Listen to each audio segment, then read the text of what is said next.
I'm next to flex, full pockets full. Might have to start wearing cargo. Took me a break, little vacation. 2 weeks stay away Fargo. I'm trying to run it up like Pablo. Bzell in the sheet, freaking the sheet. Bad bitch gone on Moscato. Bad bitch gone on Moscato. Go! I'm next to flex, full pockets full. Might have to start wearing cargo.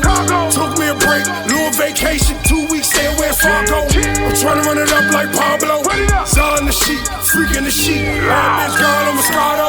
Bad bitch gone on Moscato. I've been cool, chillin' like a villain. Trying to get this money to the tempo. It's just me and my wife, and shorty kick ass. Little mama, my foot so. I flow.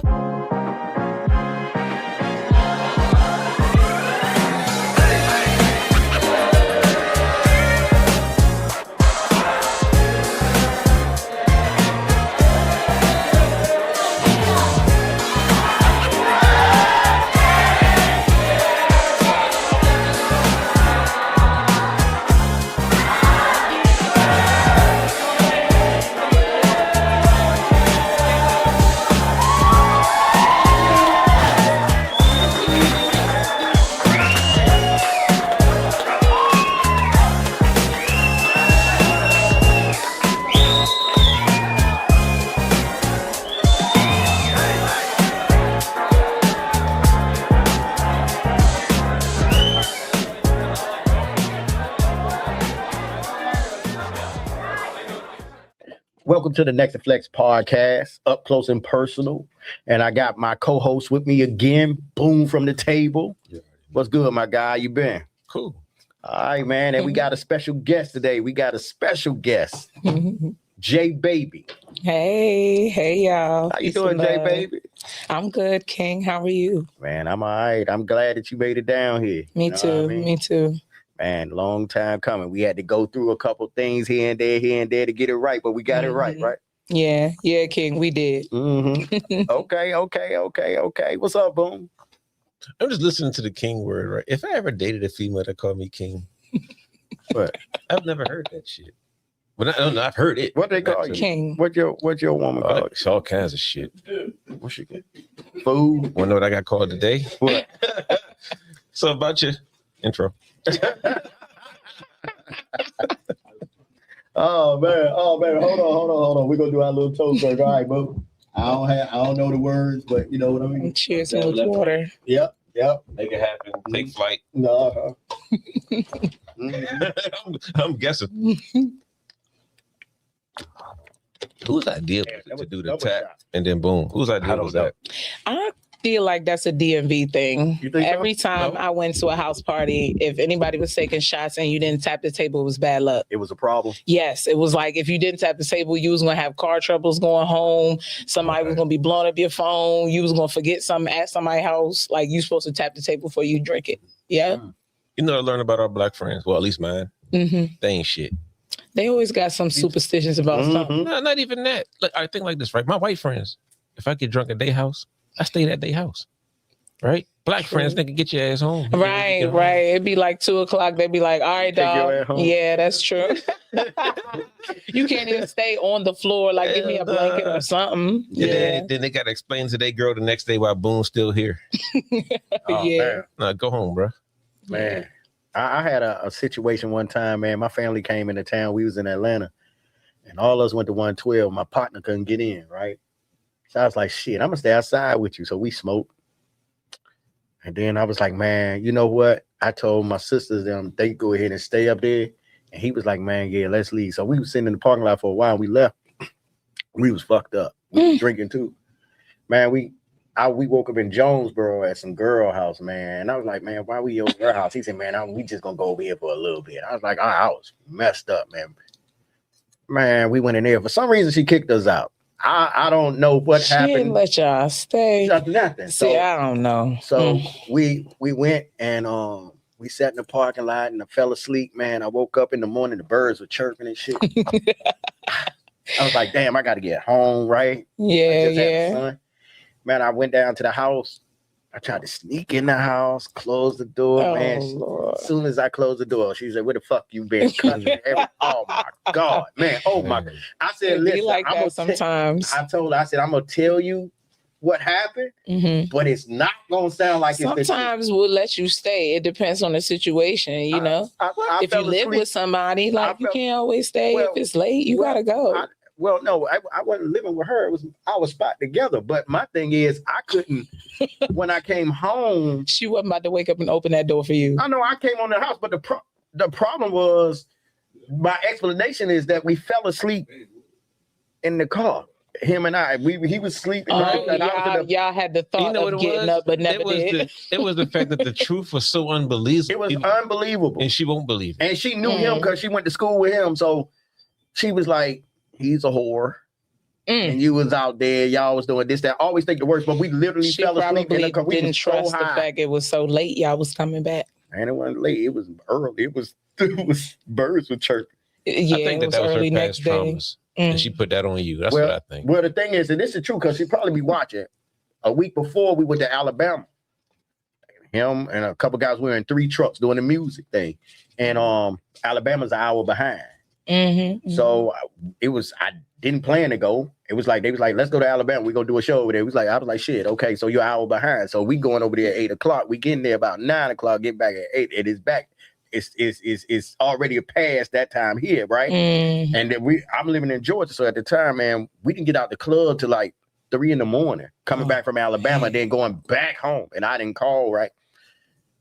I said you wouldn't believe this. She was like, "Where were you?" I was like, "I was in Alabama." So that was the week before. So now the week before I was in Alabama, and then the week after that, I fell asleep in the car outside. And this whole story is that's all right, right? And you just had it just don't sound and I just had a son. Yeah. It just didn't sound true. You were supposed to be home. Yeah, I know. That's what it was. Take your ass home. You gotta But write it's like if you got a job and she knew this. What kind of job I had? To be home. Music. Well, I worked a regular job, regular smuggler, but I did music too, right? She knew that. Yeah, but the thing was just the people I was with, guilty of association. You know what I mean? And then just saying that I went to Alabama, like you don't just tell somebody I went to Alabama. That's why I'm late. Is it right up the street from where you was going? A couple hours away. See what I'm saying? And then it's an hour behind once you get there. When you in the South, nothing is right up the street. Nah. You driving about 15 miles before you get to the club. Unless you're in the A. Unless you're in the A and everything you're doing in the A, because the A is the city in the middle of a forest. Right. Everything else is far. But in the A, I could jump around. You know what I mean?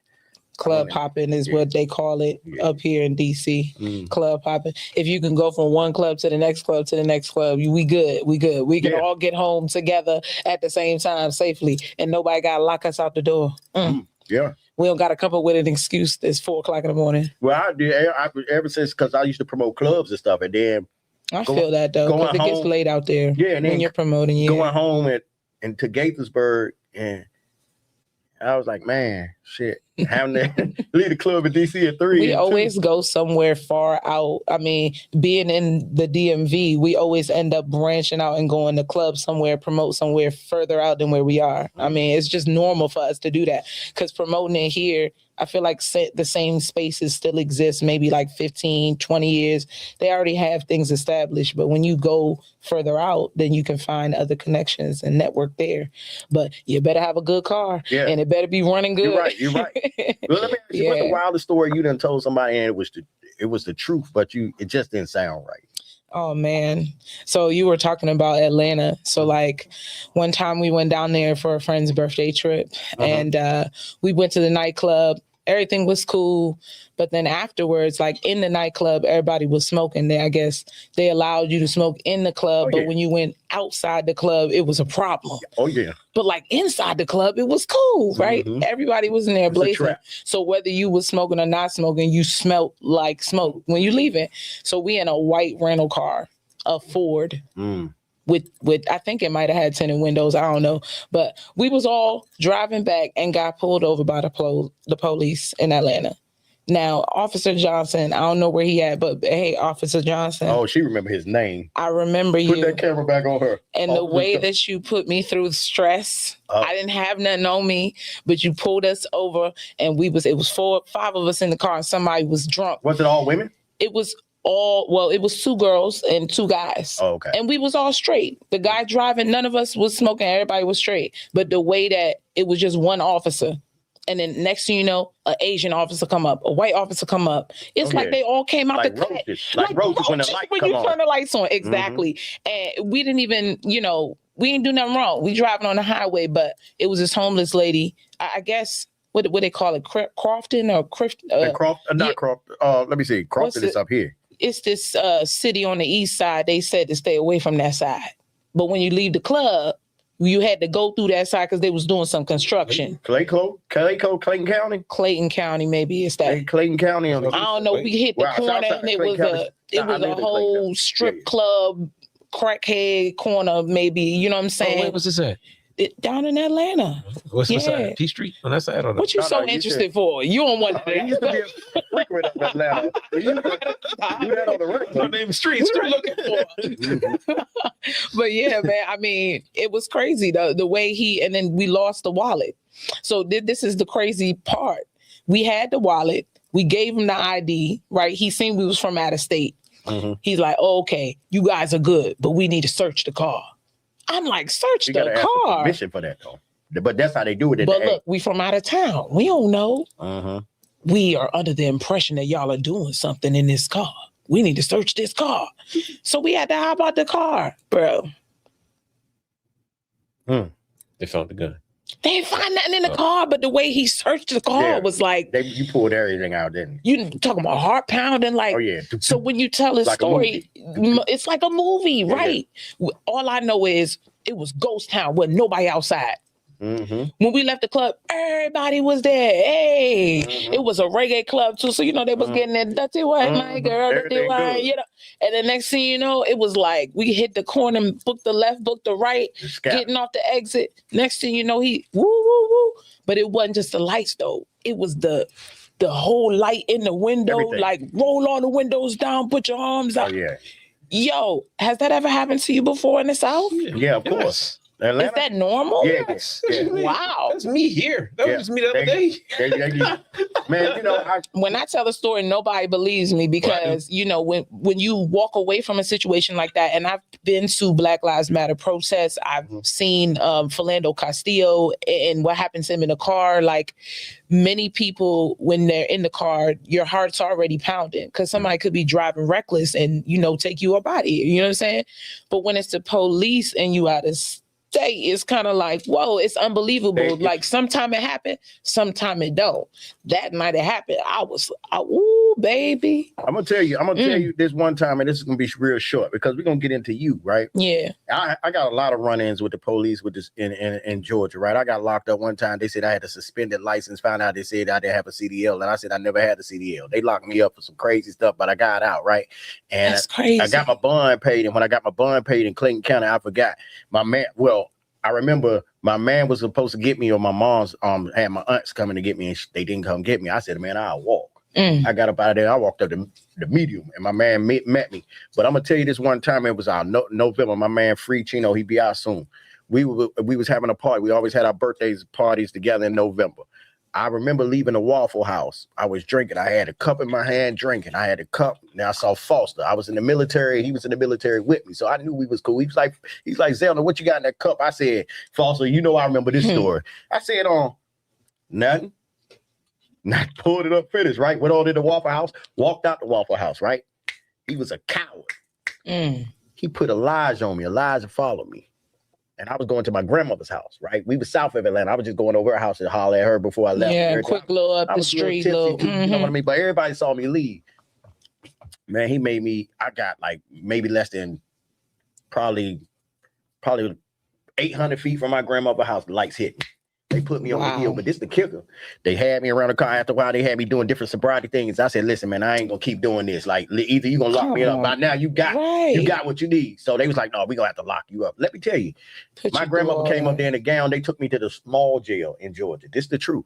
In Monroe County, they took me to the small jail, right? It was only 3 people in there, Foster, Elijah, and it was a female. I can't remember her name. I had a little shorty come up there. And her friend came up there to make sure I was good, and my grandmother came. That was the small jail. They didn't take me to the main jail where the shit was. It was like the old little jail, little town shit. Man, they didn't book me. They didn't do nothing. They told my grandma she had to pay $1,000, and me, I just wanted to get up out of that motherfucker. I had to get fucked. So she dropped $1,000. Yeah, she dropped $1,000. Came up there in her long gown, rest in peace, made long gown, and got me up out of there, right, for $1,000. But I thought about it. They pocketed that shit.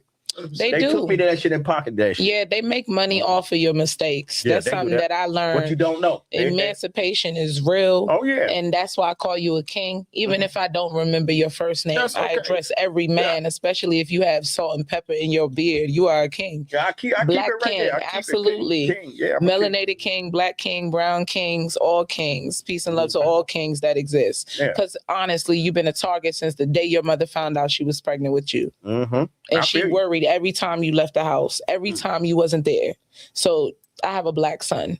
I have a melanated son, a brown son, and he has locks. He's got a triple negative on his back. Definitely. And they've already tried him. But just hearing your story, you know, seeing where you are now, like I wasn't there in your whole journey, but I can feel like there was a struggle and you had to push through that. So, hey, man, kudos to you. Keep being that king that you are, man. You got me. Hey, Jamal, got me blushing over here. Look, I'm brown and I'm blushing. What I look like a cherry too. Look, I'm over here.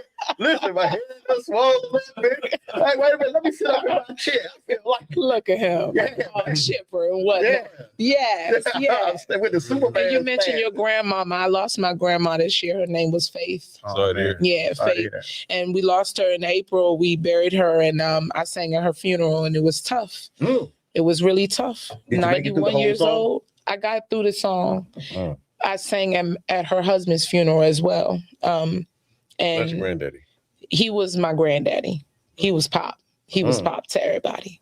But we buried him before her, and she was dancing on cane and everything. 91 years old. You can tell her now she had 2 boyfriends in the nursing home. Honey, she was still running things. Don't say that. You know why? Because I used to work with. I know it. They was fighting over face attention. I was mopping their piss up. Pause. In the nursing home. I swear to God, bro. Yeah. And she was like, baby. Oh, that's sweet, baby. There was this that's one lady, I swear to call. God, she knew my schedule, bro. And she knew when I was mopping down that it was the 2nd floor A wing. She the Washington nursing home in Southeast. What she call you? I don't even know. She used to say baby every time I came in. Baby. She pissed on the floor every time. And she knew I had to come in there. Oh, she used to pee for you to come in. Baiting you. Shit, that was some sick shit. She used to piss on the floor for you to come in every time. It sounds like some stuff that they would do at the nursing home just to get their cutest cleanup guy. Come clean up my shit. I didn't do the shit. I couldn't do the shit. You did the piss. Yeah, the piss. RNs had to do the Show shit. me you really love me. Put my diaper on, baby. Oh my God. Flip me over. Oh my God. Oh my God. Oh my boo. You should have filed a report. But you know, I feel violated. They're so cute when they like that. It ain't gonna happen to them people. No. They at the end. Yeah. They at the end. That's where they have the most fun. All their kids grown, their kids grown, their kids probably don't know. I'm telling you, like, so I watched the Stephen A thing, right? And if she was talking, I'm gonna put him in a nursing home. Tell my kids to put me in there. Yeah. I seen what they doing in there. Oh, I'm gonna be the biggest hoe. Huh? Well, see, listen, because like you know, Jamal will tell you, like I work for florists, right? And we deliver flowers. And I send the drivers out. Oh yeah, so like I used to put all the guys on all the team. You get them paid on Valentine's Day and stuff, right? But we used to go to places like, have you ever heard of Leisure World? Yeah, Leisure World, man. So we used to deliver up there at Leisure World. It's a big ass. They got Greenfield and they got Leisure World. Yeah, both big places, man. It's where the old folks go. My stepfather hate delivering there because you know he older. He was like, man, you know that's his fate. But I'm like, dog, they your age now, you know. The hallway smell old. But dog, they living the life. The dudes walking around there, and they ain't looking like they about to go up out of here. They look like they got new life back there. You think about it, man. They just sold their home and moved to Leisure World. Yeah, the home that they worked for all their life, they sold it, right? Yeah. And they went on to Leisure World. And some of them check out in Leisure World, some of them don't. But yeah, man. And they still got independence. Let me tell you like this, bro. If I go to a home, if I go to a nursing home every day at 9:30, I'm walking the halls naked. They're going to tell you. They're going to throw a pressure on you. Not gonna do this. This is the time. There it goes again. No, this is the part of the show. Wait a minute. This is the part of the show. He's a mess. And you the guest. So we listen. This is the part of the show and you the guest, right? Yeah. I go through this all the time. Mm-hmm. There's a rabbit hole, right? Oh, Do we go down this rabbit hole? I'm gonna let you it's the decide. rabbit hole. Do we go down this rabbit hole with Boone, or do we just stay clear of it? Because if we go down this rabbit hole, we're gonna ask him why. I could take it there because I heard something you said earlier. I could take it there. I mean, he seemed like the person that will dig the rabbit hole before I even get to choose the shovel. Want to take your shot first? So you said go down the rabbit hole. I'm gonna sip some water. Go ahead. Mm-hmm. Why would you be there naked at 9:00 every night? Oh, that's not the rabbit hole. Oh, what is the rabbit hole? Ooh.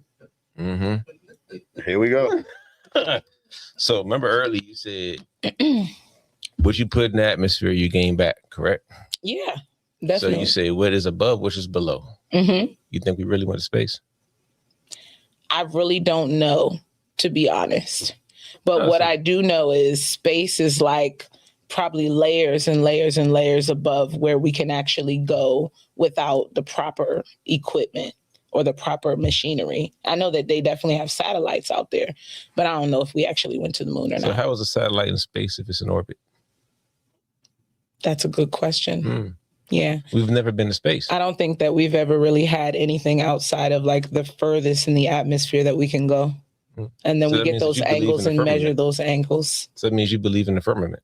as if the earth is flat kind of thing. No, the firmament means we can't go above the dome. Oh, yeah. Right. There was this TV show I watched called The Dome. I watched the whole season. It was insane because these people were in this town and then all of a sudden this dome just came out of the sky, but then it was like the monarch, the butterfly was like a part of this whole force, an alien force of getting them to do the things that humans are supposed to do in a synchronized way, Right. and finding the leader of the pack to be the one to do it. But it was only the destined person that was supposed to do it. Everybody else who tried, they died. And people just, had separation based on structure, but not really like all these different waves kept coming. All the plagues that they talked about kept happening So that in means that you show. believe in aliens. Somewhat. So how was Morgan Freeman not an alien? Oh my gosh, Morgan Freeman is creepy to me now. Like when I seen a commercial of him Now? and he was bald headed, like I've always seen him as the freckled, like gray hair, gray beard. Now he's like bald, like completely bald, and he still has the same voice, but like He's he showing his doesn't true form. age. He's been old my whole He life. could be a vampire. Like That's not an alien. just like Keanu Reeves is another person that I look at. Pharrell Samuel too. Jackson Like look the same. Nah, they Samuel all L. look the Whoopi same. Goldberg. All of them look I don't know, but And I Samuel think L. even Jamie Foxx, like after he had a stroke, like he looks younger than he did What about before Dave he had the Chappelle? stroke. Oh, Dave Chappelle like got really skinny. Like he's always been tall He and got slinky, fat, but yeah, like and he got muscle. now he's like, he looks different. He looks super diesel. You know Yeah. what's crazy? A lot of people overlook the fact that Samuel L. Jackson played a pedophile On Wait, what movie did he play a Uh-huh. pedophile on in? Juice. His best role with Gator, but Think about it. He was talking to the high school girls when they was downstairs playing with the video games. You know, that era of movies from like 87 to We'll be like watching behind the scenes. 95, there was a lot of like propaganda with the sexuality of men and women during that time through the use of music and movies, like in Especially- entertainment. Especially Forrest Gump. Yeah. Oh, for sure. Like Remember his mother? one of those movies, is same actor, not Forrest Gump. What was it? Cross Runaway?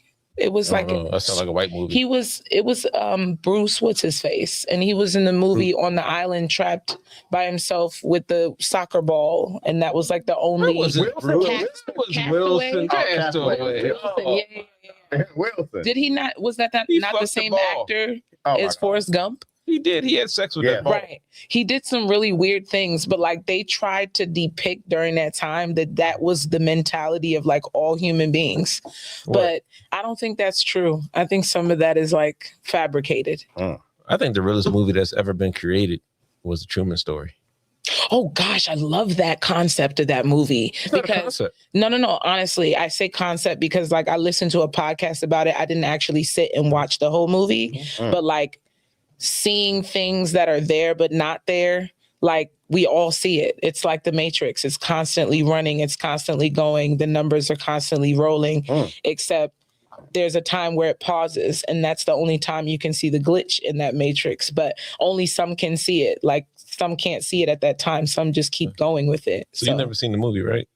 Of the Truman Show? No, I haven't seen the whole clip of the movie. So I'm not going to tell you the whole movie. But I get the whole. So, he's repeating the same thing every day until. No, that's the Groundhog Day.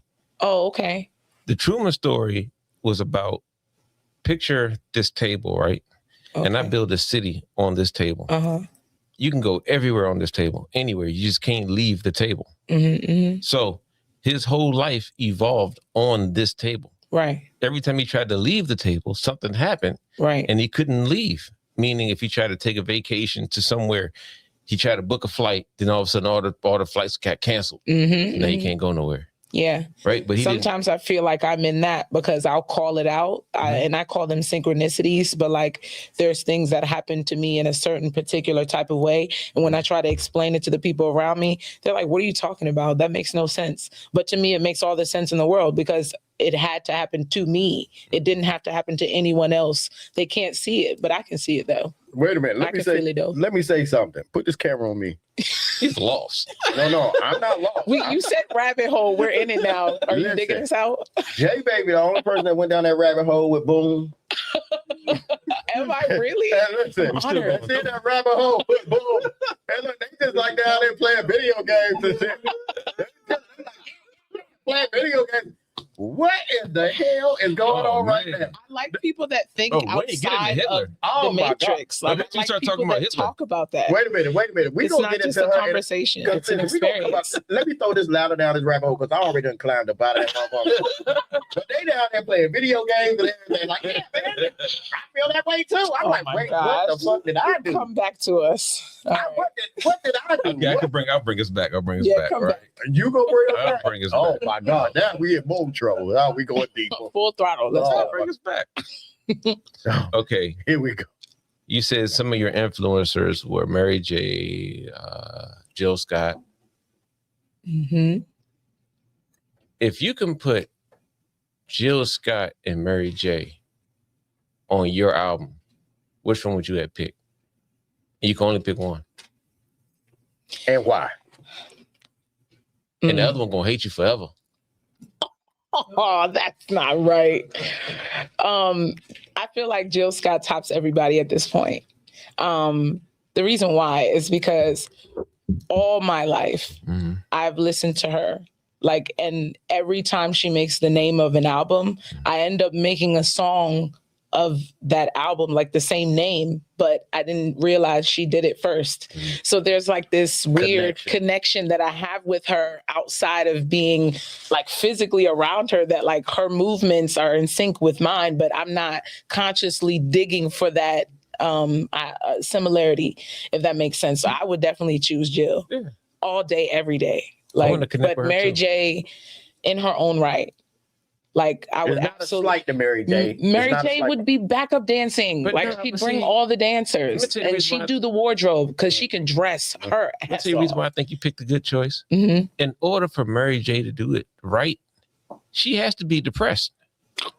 Oh, don't go there with her. If she's in a good relationship, you're gonna have a fucked up feeling. Don't go there with Mary. I'm with her with that. She always. Have you not heard her? Tuesday. When she was in a toxic relationship like Tina. So many of us have to go through the journey of music. She just batted on every album. Everybody chewed her out though when she was like, y'all, I don't have to be sad to make music. And she really meant that. Not the same. So like, look, for example, I'll talk about myself, right? I'll use myself as an example. I have songs that can make you sad and that make you cry. And then I have songs that you can connect and think about someone you love or someone you used to love. But then you're not always going to stay that way. So I have songs about healing yourself, healing the situation, moving on, learning from it. So like, it's about the journey. Right. So yeah, when she made that album, it was hot. Yeah, no more pain, no more pain. Not the hotness. And now she don't have no more pain. So now she makes songs like, I can go to therapy. When I can go to therapy. I didn't like when I can go to therapy. I didn't like it. Yeah. I you didn't don't? like it. Well, see, here's the thing about Mary J. What I've always heard about her. She can write a dope song and everyone resonates with the pain that she went through. When it comes to like her vocal range or her singing, no one is really like that as much as the music itself. But vocally, she could do better. That's what only thing I've heard. Other than like hearing her sad music and her sad albums, and those were better. But like everybody has a sad song or a sad album or a sad moment. She had multiple sad albums. She's a vocal coach for Kevin Gates. I'm not gonna lie. Say again. She's a vocal coach for Kevin Gates. Oh, really? Right, Jay. That's his godmother, right? I saw Kevin Gates at the Fillmore one time. He was opening up for Kid Cudi, I think it was. Oh yeah, Kid Cudi's dope. And it was earlier before he wrote that. I got 2 phones, one with the plug, one with the load. Like that was in his earlier stages. And honestly, I was surprised to see all the little Caucasian boys in the crowd like rocking out to Kevin Gates. Oh, I'm not. Oh, I'm not. They say nigga every day.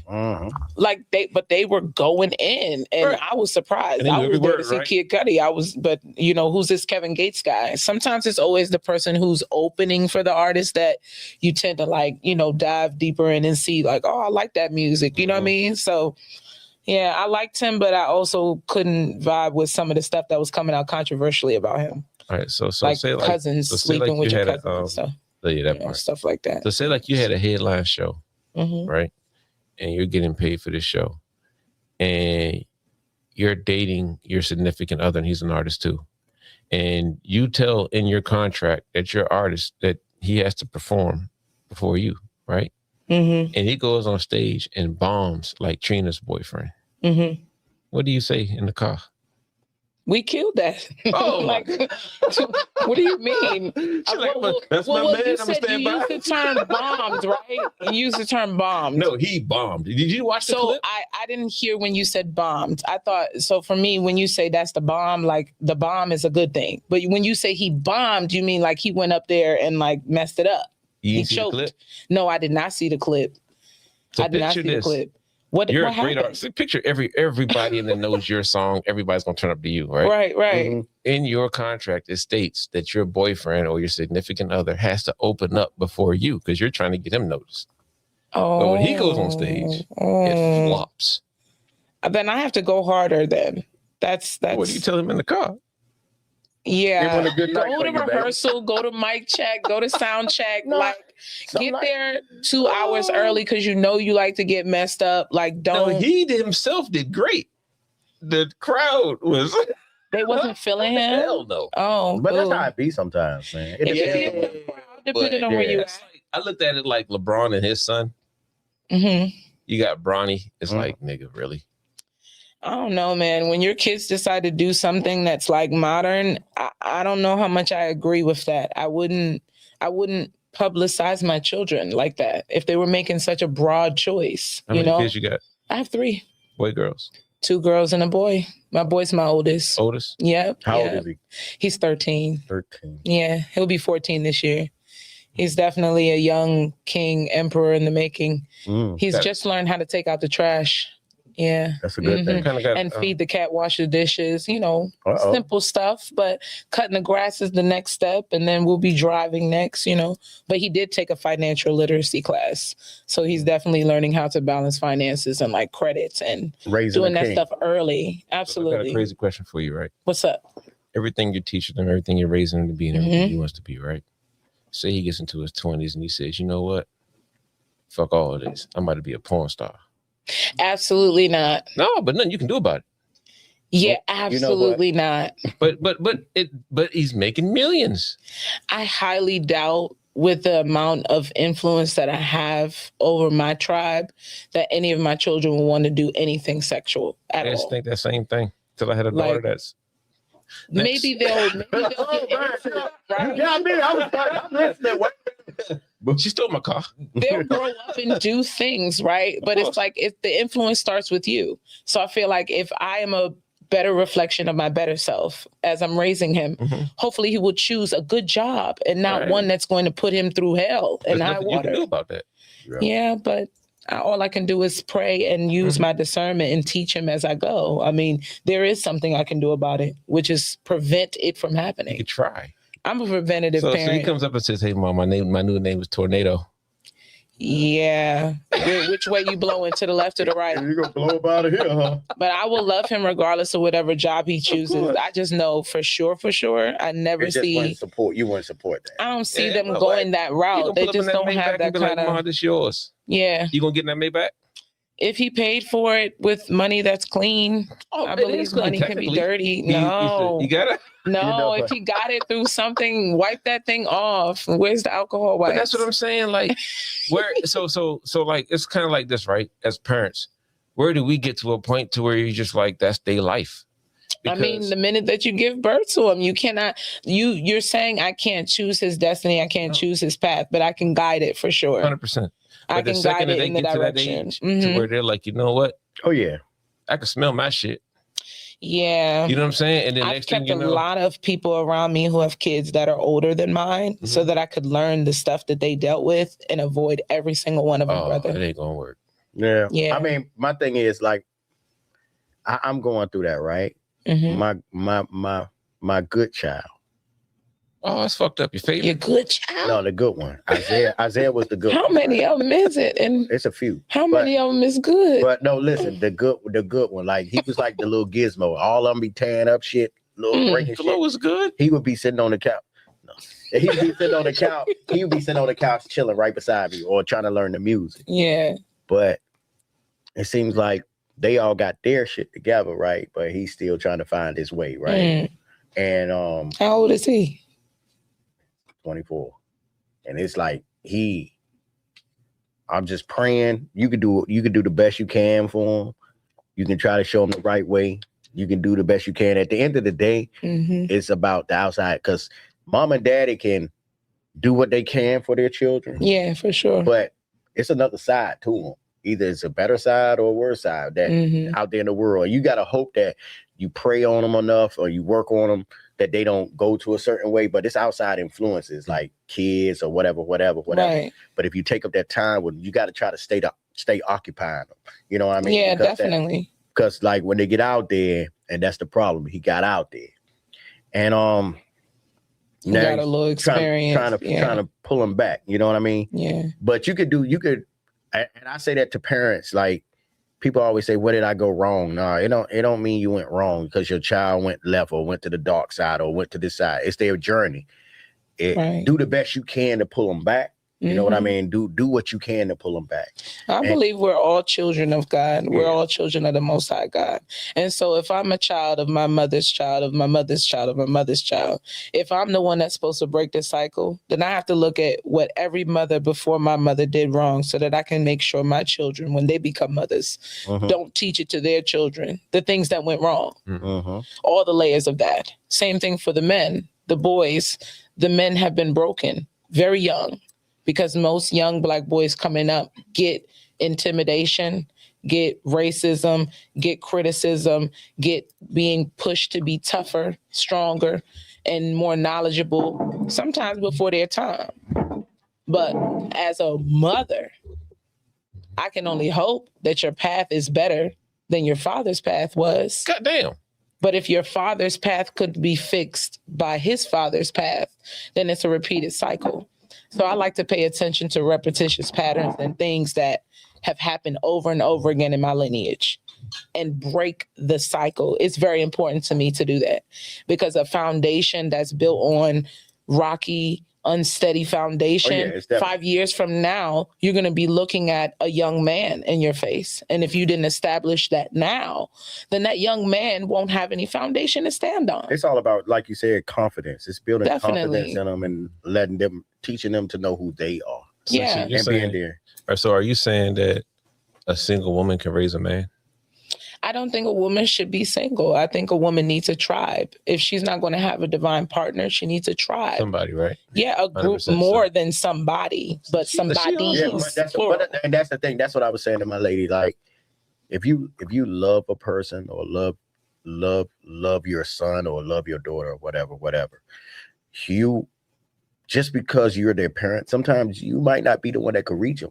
But if this person right here that you trust can reach them, by all means. They let their guard down with the faces and the places that are familiar. You need, for sure. Yeah, exactly. So love that when they say it takes a village or whatever, a tribe, a village, and that's the truth. You know what I mean? Growing up when we were young, you know, it was, you had big mama, you had granddad, you had aunts, uncles. It's not so much now, you know what I mean? But the wise ones. Yeah, you had a lot of people.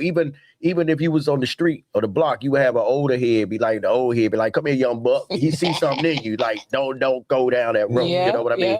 And if we put that back into it and stop letting these children raise themselves or be out here in the world, it's, you know. You know, I think the worst mother figure that we've ever had to watch was Florida Evans. Florida Evans was the worst mother figure we have ever had to watch. Why you say that? She stopped her family from everything. Really think about this shit, right? Oh, hell. Oh, the rabbit hole again. I'm sorry. Think about it, right? Every time James had an opportunity for a better job, what did she do? Stop him. What about your family? What about this, right?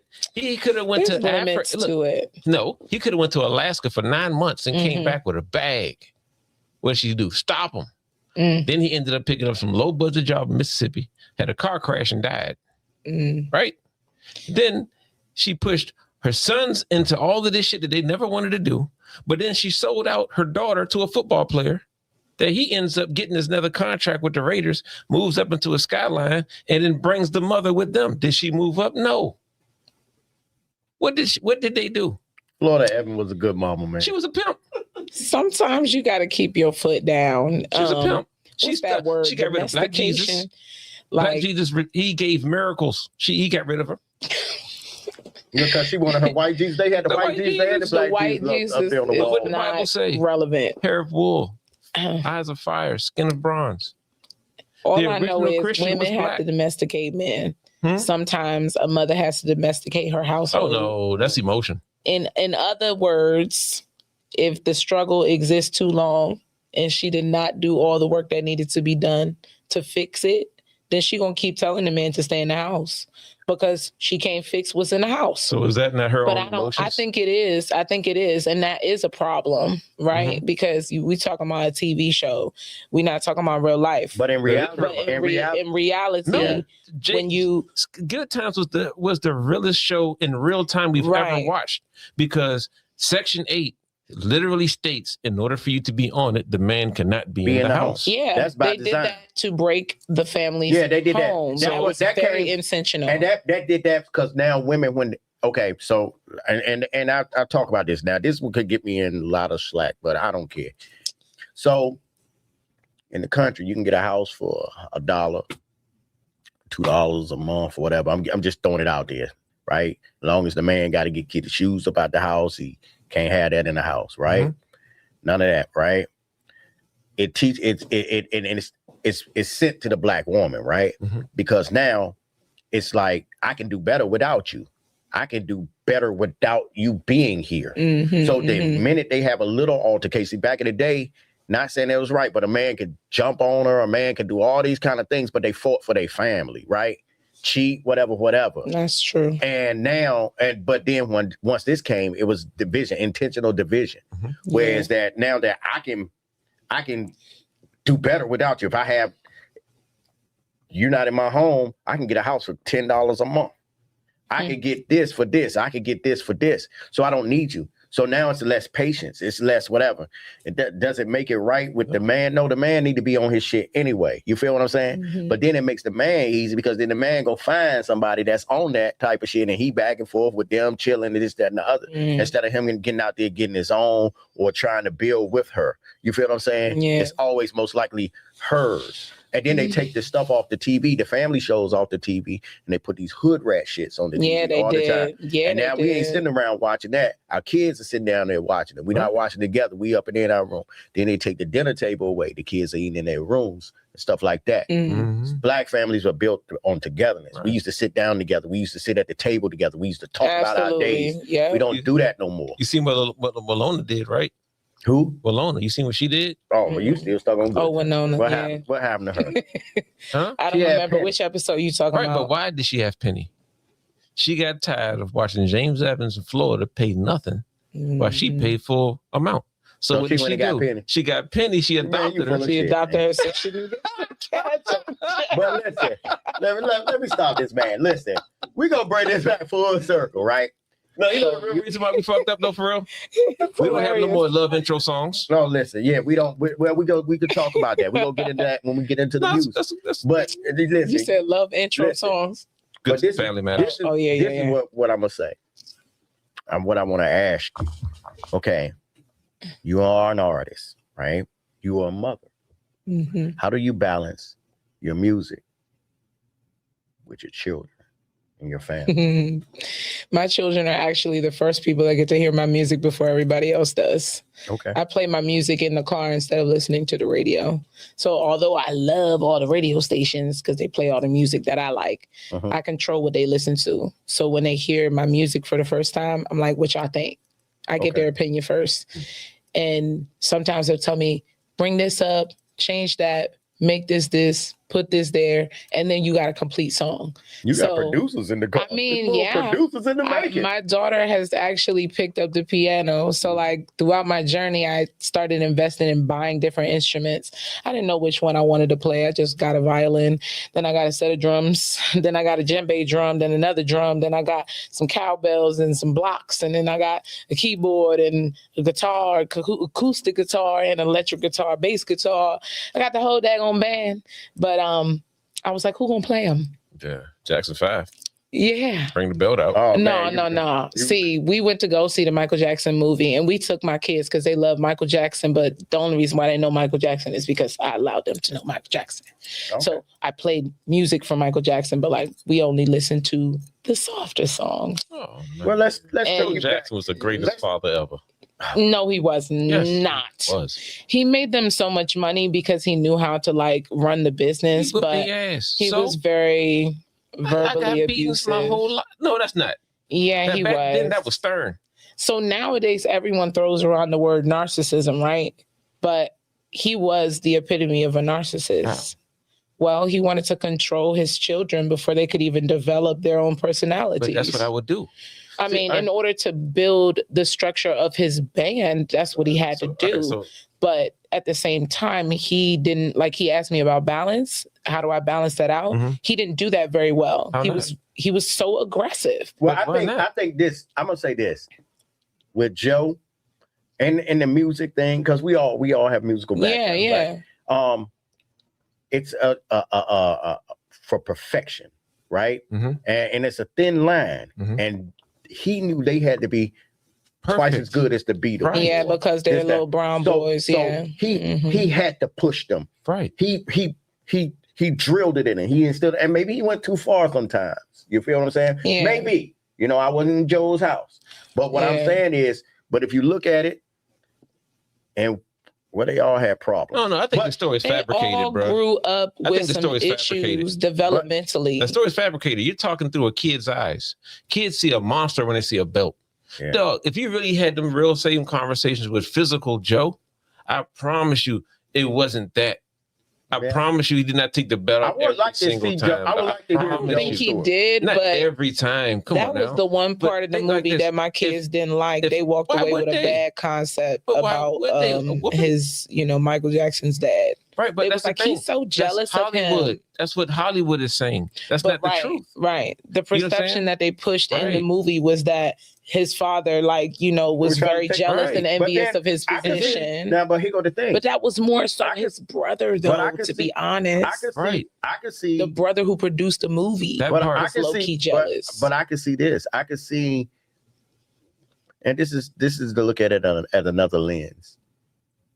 I could see them trying to take the father figure out of the situation. You feel what I'm saying? They toned it down, but that's the same reason why a Black father has to be so hard on his kids was the reason why he's developed in who he is. And I understand that, right? But you have to be twice, like I said, you have to be twice as good. To see it now, we don't want things watered down. We want the raw, true, authentic journey. We don't want to see it all beautiful and all the butterflies and the peacock and all of that with Michael Jackson. We want to see what he really went through. I felt like I was watching the same videos I watched since the 90s, my whole life.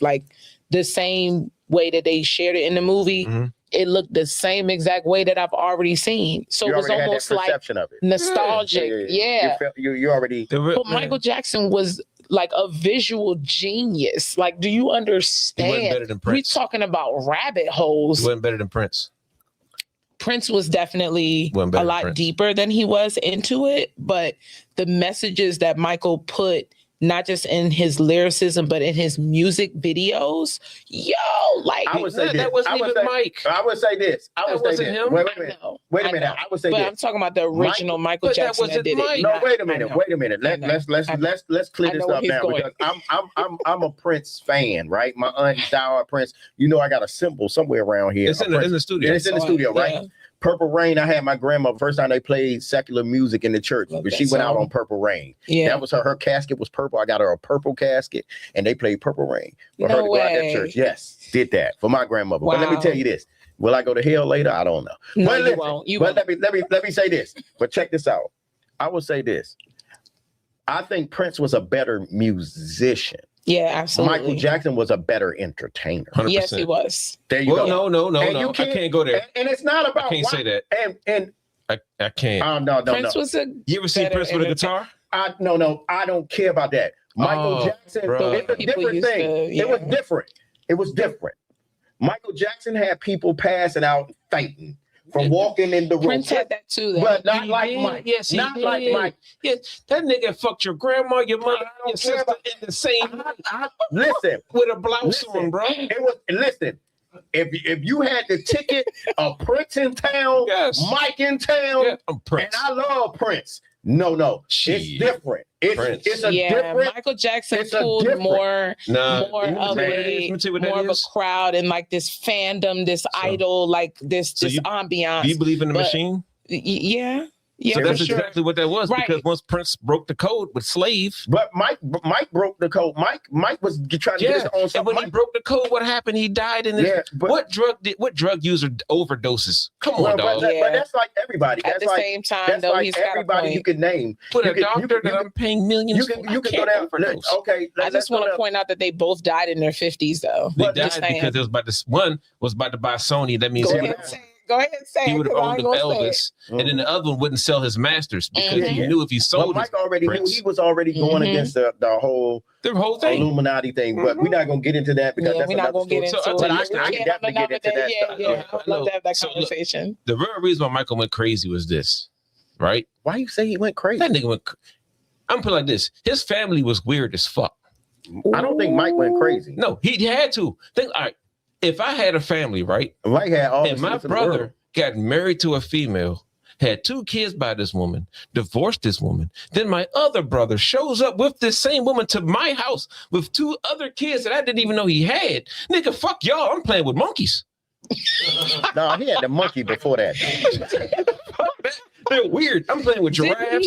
Didn't he have like a short relationship or like a crush on Diana Ross or something like that? He was hitting that. He was hitting Diana Ross. He was hitting Princess Diana. Anything that had a D in it, he was hit pause. He was hitting that. Mike definitely he made a song about Dirty Diana. Exactly. What was the white girl, the main white girl that he was Brooke Shields? Brooke Shields. Yeah. When he got with her, that's when it really got crazy. Nah, that was fake. That was fake. I feel like all the kids. Let me be quiet. Let me tell you the conspiracy about that. Yeah. All right. The real reason as to why all of this is really, really going on, if you really read the Epstein files. So in the files, it states that there were kids that were being recruited to go to this island, quote unquote, right? Mike found out which kids they were. Instead of them going there, he saved them. That's why they ended up here. And which is the reason why Macaulay Culkin's last movie was the photo book when he turned into a cartoon. Remember that? Because remember, he had Home Alone 1, Home Alone 2. Those are the biggest movies that's ever came out next to that book movie that he came out, we turned into a cartoon, right? When he outed the niggas that tried to fuck him, now all of a sudden, no more movies. Where is Macaulay Culkin? Yeah, but Mike, but this is the a lot of people try to put stuff on Mike. And they came out, they said Mike wasn't doing none of that. None of that had validity and none of that. Like, I don't believe that he was doing anything to children. I think he genuinely lost his childhood from his dad. He did go to sleep in the kid, and he did. Okay, but he was like, he did physically go to sleep in the bed with the kids, right? But have you seen the bed? But listen, man. Have you seen the bed? Listen, what I'm trying to explain is the size of this room. Wait a minute, I have a question. I'm trying to tell you. Go ahead. The thing with Mike was a big kid, right? Yeah, he was. That big. He was like, if you think of Peter Pan, you think of right. He was like that. Never. That's why I was never Peter Pan. No. Yeah. So it was we're like not gonna go behind the real story of Peter Pan. We're talking about the Peter Pan perception that people have, right? We're not gonna go. Yeah. So with that being said, like Mike loved the kids. And it wasn't like a little sneaky thing. You know what I'm saying? Right. And that's why nothing really held anything with Mike. You feel what I'm saying? And they all came out and said that none of that stuff was what it was. You feel what I'm saying? Well, he internationally traveled and is seen with millions and trillions of kids all the time. I mean, he made songs like the Earth Song. He's talking about political things and like they don't care about us. Then we have Kendrick. They not like us. Like, there's some things and messages and music that you really want to listen to. And that's what I did a lot of homework in. So I'm in all that. Like with all that, like Mike knew. Yeah, he knew something Mike, his third eye was open. Yeah, for sure. His pineal gland was that's wide another open. Conversation that was like the devil that died, Clyde Davis. Like Mike knew a lot, and Mike, and I'm trying to tell you, if you look back at everybody, you say, how did Prince die? How did Whitney Houston die? How did she die? Oh gosh, that is just a heartbreaker right there. You can just name the thing. How did Whitney Houston die? In the tub. I'm still thinking about Angie Stone. I'm car crash? Yes. And then D'Angelo the same all year. These tragic things, right? Yeah. D'Angelo did? D'Angelo died. Yes. Yes, brother. You didn't know D'Angelo was dead? No. Oh, boy. I believe that was that this year. I remember the day I walked in on my mother watching that video, and I've never seen my mom horny before, but that was the day. Oh my God. Boy, listen, man. I'm talking about the video when he was naked. Oh my God, bro. I came up from work early one day. And the camera just slowly coming down on his chest. Mom. You feel uncomfortable. That whole music video was soft porn.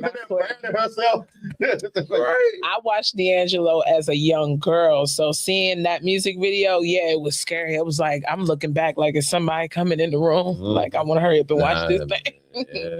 But rest in peace, the neo soul artist. So for me, it's tragic to see all the people that created my genre of music just leaving back to back, and they're all in their 50s. That's something that I noticed. That 50 years is like a marker for some of their careers. They're making it to that age, and then it's either health or some random tragic accident. Like that's why I was kind of happy that R. Kelly's in jail.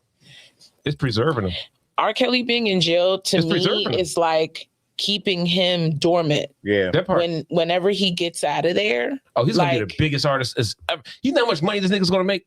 You can make fake t-shirts of R. Kelly and make $1 million. He's making money still. He's going to.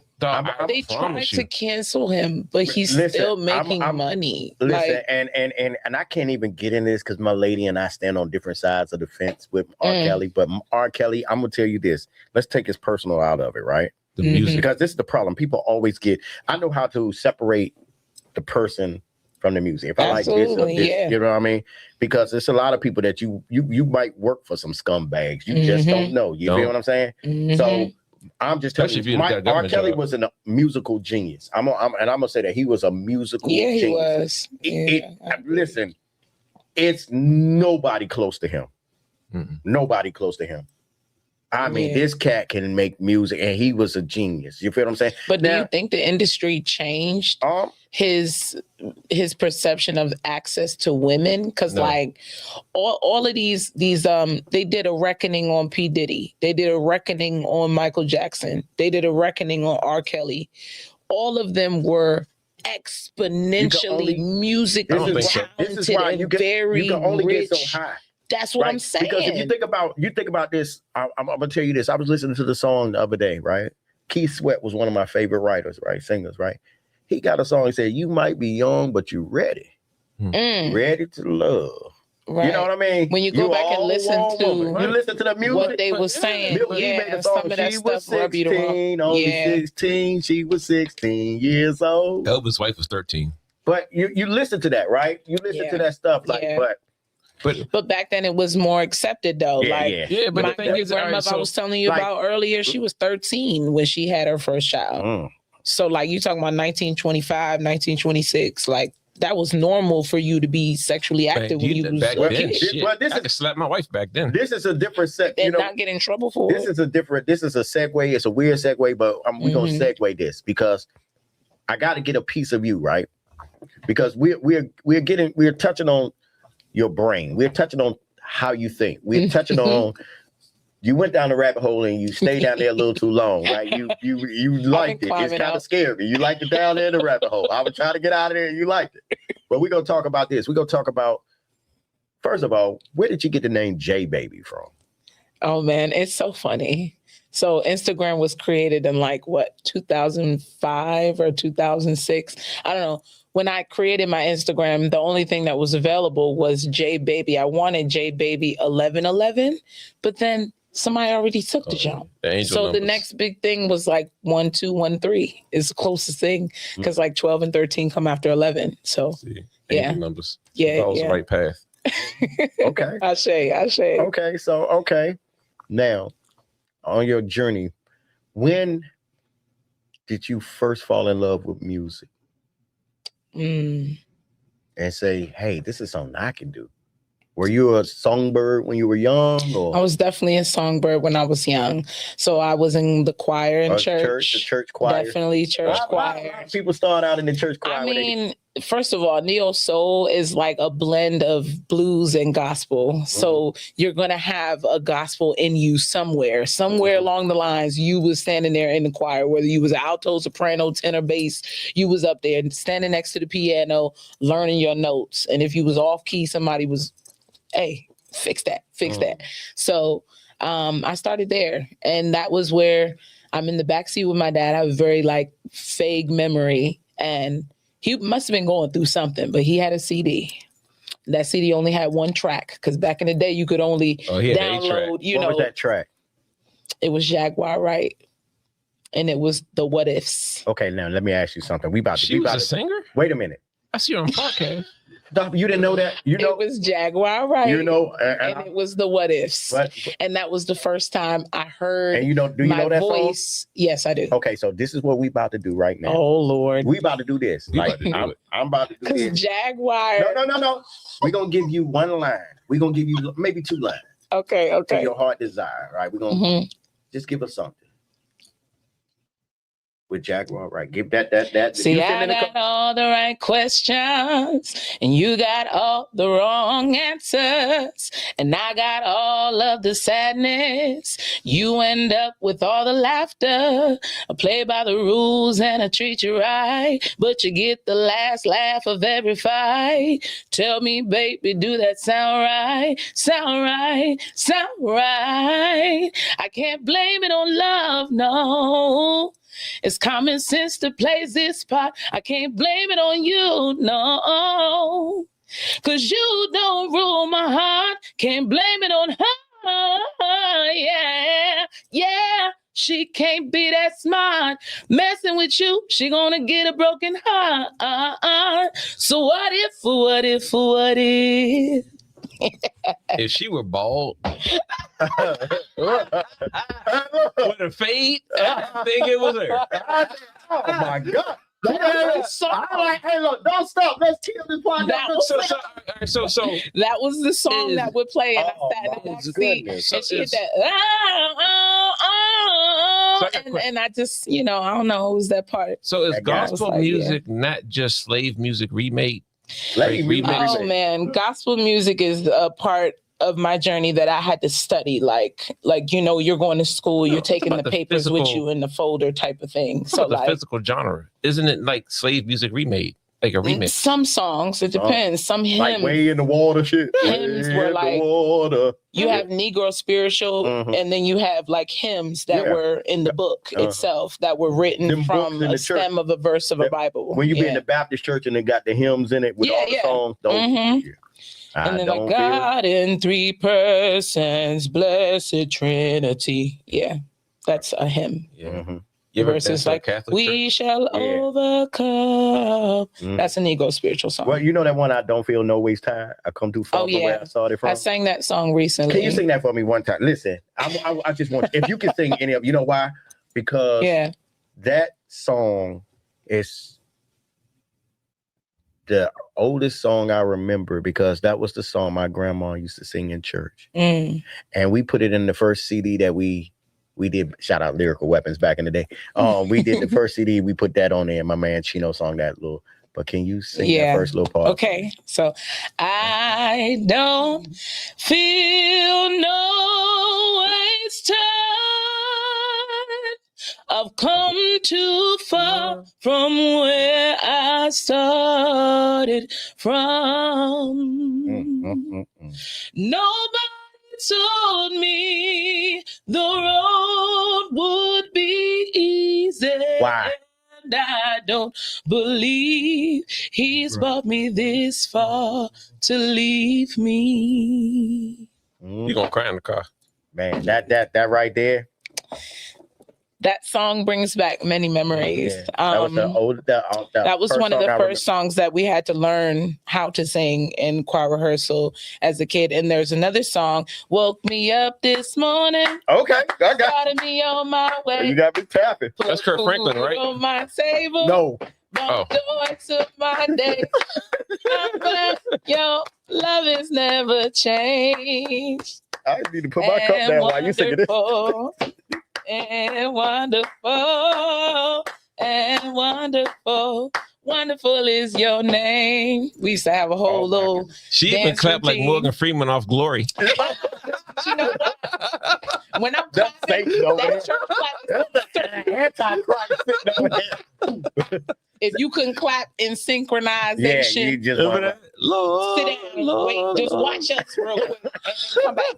Yeah, you would have had to watch and come back. So your background, your church, your background was from church, right? Yeah. Most. Could you tell when the pastor was lying, or when he already said that same sermon 3 months ago? I know my heart started racing when I knew I went to the club the night before. Like a Saturday night, and we stayed out till like 2-3 a.m. and then we had sunrise service at like 5:25. We were supposed to rise with the sun, and I was sitting there. God be with you. I was so tired that day. But this sermon was about going out, staying late. Damn. And so I definitely. So they made it about you. Well, a lot of times it is about you, right? The message is for you. I'm gonna tell you something crazy. Whatever resonates, that's what you feel in your gut. When you feel that guilt when the pastor's talking, usually it's about you. Yeah. I'm gonna tell you something crazy. Granted, I can't tell whether that's a lie or the truth. I'll tell you something crazy, right? So do you believe that the church is an LLC? Absolutely. 100%, right? It's a business. So that means it's just business, right? Like Creflo Dollar Church and all. I wouldn't offend any of my church folks. No, I'm not trying to either. Calling me to come back. I love y'all out there. I'm not trying to either, but I'm just only talking business. But it's definitely a business. So who is the biggest buyer in the industry? Oh, churches buy everything. No, who is the biggest buyer in the industry? Male or female? The men? No, it's female. Well, females buy what we want, but like the men buy for females too. Right. So essentially, yeah, you're right. Females, right. maybe. So number 2, second biggest spender is homosexuals. Don't mean I'm trying to be politically correct. Okay. Right. Okay. The very last is men. Right. So I say this because when you go to church, this is the reason why I physically don't believe in going to church. Because for one, that's a man talking to you. God already spoke to you. Why are you listening to him? That's just me. Okay, so look, let me get in this. Let me get into this. I gotta finish. So let me finish. Right. When the pastor is speaking, he's speaking to the women, and he's making the men believe what the women are believing. Like, all right. Let me explain what I'm saying. Okay. In the Bible, it specifically speaks on the woman coming from the man's rib. Not physically, but when you speak about this in a spiritual sense, what that means is you are here to support him. He is not here to support you. Right? Because you are his rib. You're going to do everything for him, and he's going to do everything for you. It's the yin and yang. That's just how it is, right? So when the pastor is speaking in the church, he's speaking half of what the Bible, not even half, he's speaking a piece of what the Bible is saying. And he's only speaking on what the women want to hear. Because if he really told the truth, it would be all men in that sermon versus women. I promise you, because women cannot take accountability. No offense. Women cannot take accountability for what the Bible actually speaks versus what you want to hear. I don't know. Were you going to share first? Because I'll wait. I'll pause on my response. You think the Virgin Mary was a virgin?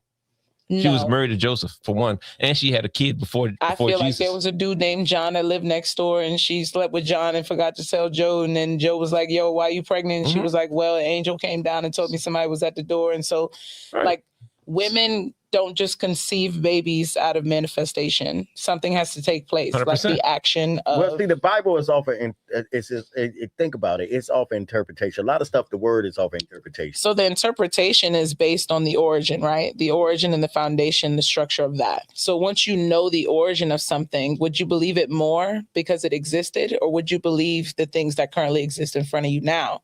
What he's saying is the pastor is telling you what you want to hear, but maybe not what you could hear. But let me ask you this. Because what's outside of that building did you say when the pastor was speaking, and you said you could relate to it, right? Yeah. When you definitely there were moments where I'm like, my heart's pounding because I feel like he's talking right to me. Pastor, preacher, whatever. You could relate to it, right? Yeah. But he might be saying it and it's relating to a person over here at the same time, right? Yeah. And it might be relating to a person over here at the same time. Same word, right? But it's not the pastor, it's the word. Right. The word is God, and that's what the word. So you got to take the pastor out of it. It's the word that's coming out of his mouth. I think all leaders have a position, and that position is to lead and guide and direct people down a particular path. And like leaders are not liked; they're respected. But that's like speakers though. With speakers in general, like if I'm a speaker, I want to be able to reach everybody. I want to be able to say something that hits you. Hit you, reflect to you. You feel what I'm saying? Like I want to be able to do that. But what people is doing is they're steadily looking at the person instead of the word. Right, because the image, because the word is coming out of the person doesn't mean you don't have to, accept that as their truth. It is some version of the truth, right? I mean, God is using him through let's just say God. Let's say God is for the word. Yeah. So it's the word. Stop looking at it, and that's what happened when people go in there and they looking at this man. He's a man. Right. He's going to make mistakes. He has flaws. He's human. And I'd rather hear it from somebody that makes mistakes and flaws and this, that, and you quick to call him a hypocrite, this, that, and other. People like say, well, he's making money because he's in the church and this, that, and other. Okay, well, if the club can make money doing the thing they want to do, why can't the preacher that's preaching for God or doing whatever church you in, why can't he make that money? Why can't he make money as well? So why can't he live a good life? Okay. He's doing it for whoever you believe in. Why can't he make that money? Why can't he have that? I mean, if he's a vessel through God, why he's entitled to make it? Just I think he can have it too. But no, you can make it. But the thing is about tithes. That's the fucked up. That's the messed up part, right? Tithes. Yeah, Jesus himself said a smile can be a tithe, right? Right. An act of goodwill could be a tithe. Petition of song. Why is it that when I go to a church, I have to show them my bank statements to show them how much I make to give them 10%? Well, see, some of us don't. Sometimes you do. Okay, sometimes you don't. Here's the thing: some churches don't, because I didn't do tithes. I did just offerings. I didn't do tithes. That's the old Baptist church. You had tithes and offerings. You do this, that, and other. But I didn't. I didn't do tithes. So can I ask both of y'all a question? Because both of y'all seem Christian, right? Or in the Christian realm, right? No, I believe in God. But it's in. Have you ever been to a masjid? Have I been to what? A masjid. A mosque. What kind of? It's a mosque. So you've never been? It's a Muslim culture. No, I've never been. But I have friends that. Okay, so I'm gonna talk to you a little bit about that because I want to talk to you about that. But this is her interview. But I'm asking y'all this because if you've ever been, it won't mess your mind up, but it'll show you different. So Christianity and Islam are the exact same thing. One is telling you half the truth, and the other is telling you, but you don't want to hear, but you got to hear it. I mean, I agree with that. I think it's all about interpretation. I think it's about what they said, and they said this song. I don't know if you ever heard of something called "Heaven Coming" by Witch Doctor. Heaven Coming, Goody Mob, Witch Doctor. Heaven Coming. They said it, and they talk about the people of the venom try to trim them. Big Gip was talking and said, you know, we all from believe in a God, the yin and the yang and all that. We believe in, our people believe in gods, but what happens is people from the other side try to trim what we believe in, right? So at the end of the day, like, you might believe in, it's all about interpretation. Right. You feel what I'm saying? Yeah. This faith is if you think about it, it's all one mighty high. If you think about it, Allah, God, it's the same. Yahweh, all that. It's the same thing. You feel what I'm saying? But it's just like religion. It's different ways to talk to people to reach them. You feel what I'm saying? Your faith is based on your actions. But what happens is the demons inside try to change and then pit one against the other. Yeah, that's true. But you're all under one thing, trying to understand this one thing. So this way, just like I might look at something one way, you might look at something, and think of religion like that. I look at it this way, you look at it this way. You feel what I'm saying? Right. Now, my thing, and they said people of the venom try to trim them, and you sitting there condemning how another person, what they believe and how they believe. You're doing exactly what they want. Yeah. Just like you said in the Quran, it said the first thing they say when they want to debate in your book, where you say, God said in the Holy Bible, let us make man in our image. You feel what I'm saying? Who's our? And that's what but that's not what it says in the Quran. I know that, but that's what they say. It says in the Bible. You feel what I'm saying? So they say that, and because I used to go to Muslim services when I was in the military. You feel what I'm saying? I learned that. I was like, you're right. The first thing they told us why we flip the book from back to when you read the Quran, it's from front to back. You feel what I'm saying? Like. And you know, and if you ever flip a book, you really flip the book back to front. Yeah, from back to front. You know what I'm saying? You flip a book like that, and I sat there and I learned that. So I've studied different religions, different faiths, and stuff like that, so I understand it. Yeah. But because I did that, because as a young man, I was prophesied to be a preacher. You feel what I'm saying? Yeah, and many people have said that about, like, they said that I have evangelistic type of and you know why? Capabilities. And the reason why, and all of you have that. I want to say that because you know why? Because of music, right? And music is something that is powerful and it could reach many people, right? That's a talent that you have that other people don't have, right?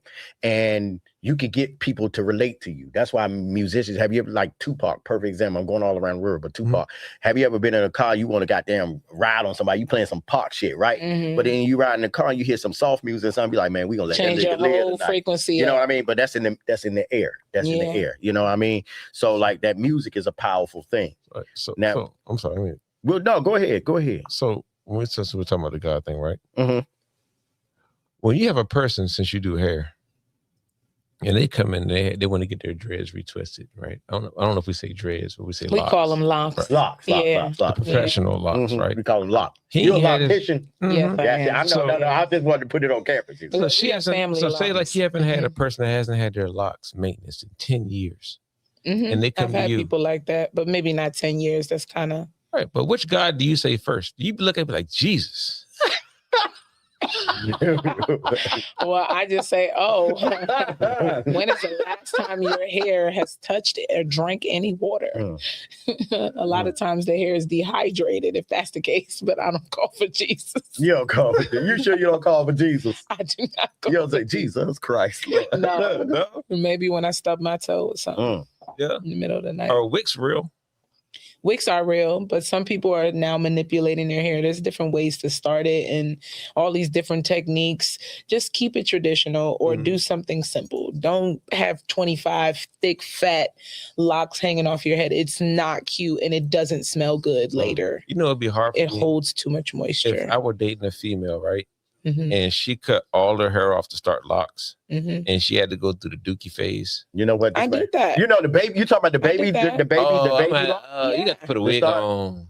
You know what? I had love all through my journey, even though my hair was like That's about me personally. You can still make it look. These same no, you can make personally, I can't do it. You don't like the little baby locks? I can't do it.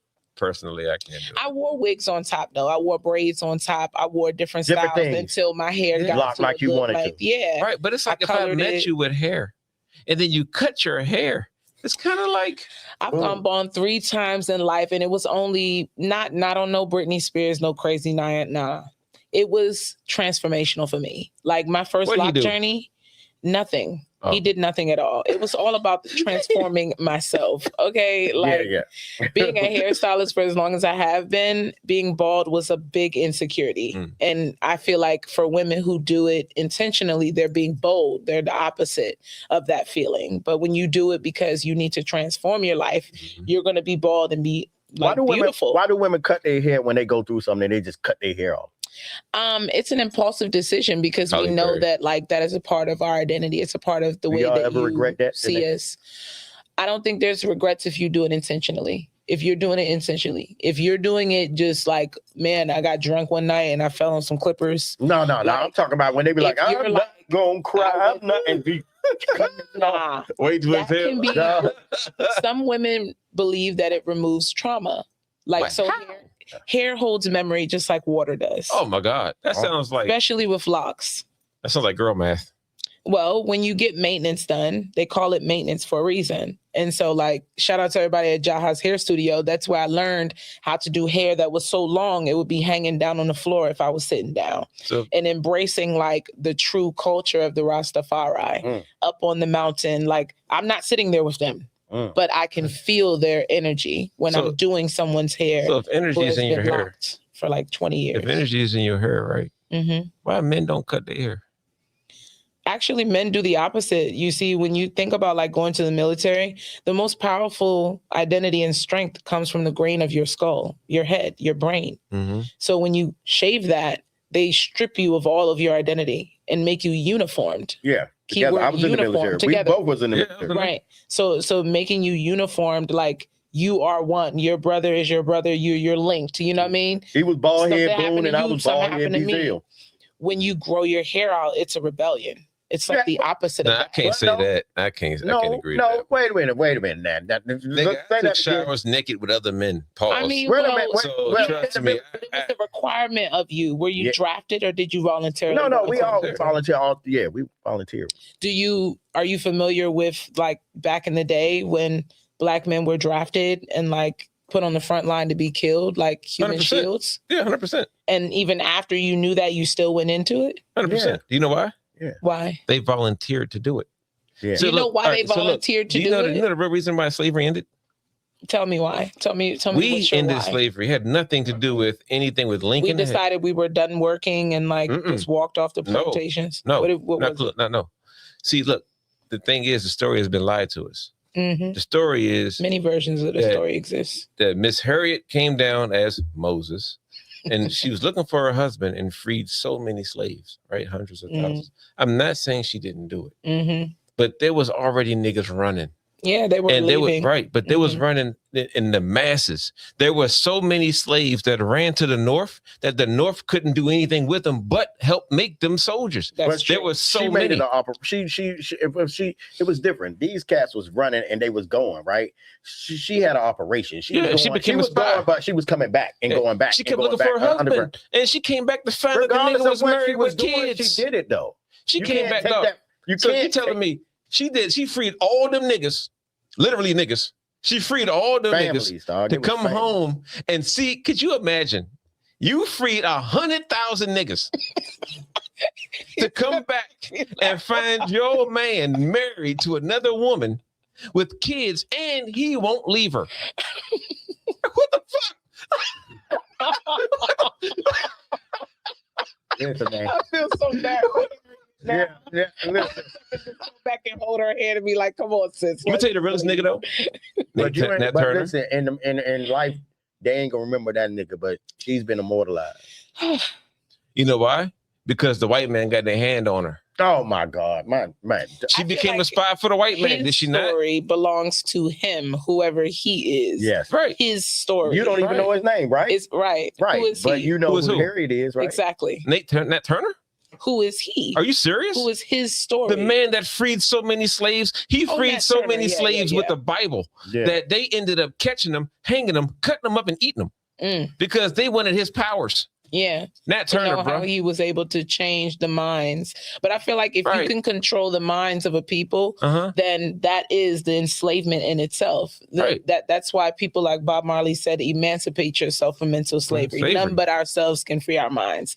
That quote stuck with me so much, I put it in my healing song, because that was one song that I just played over and over and over again when I felt trapped in that loop of like knowing the truth, knowing the intentions behind what I needed to do, but seeing the altars of alternate destinies, like in the alternate destinations. I have to choose one. The walls are closing in quick, but I had to emancipate myself from that. And that was emancipation. That was what it was supposed to do. It was supposed to wake us up to who we are, remember who we are. A lot of us are actually indigenous to this land.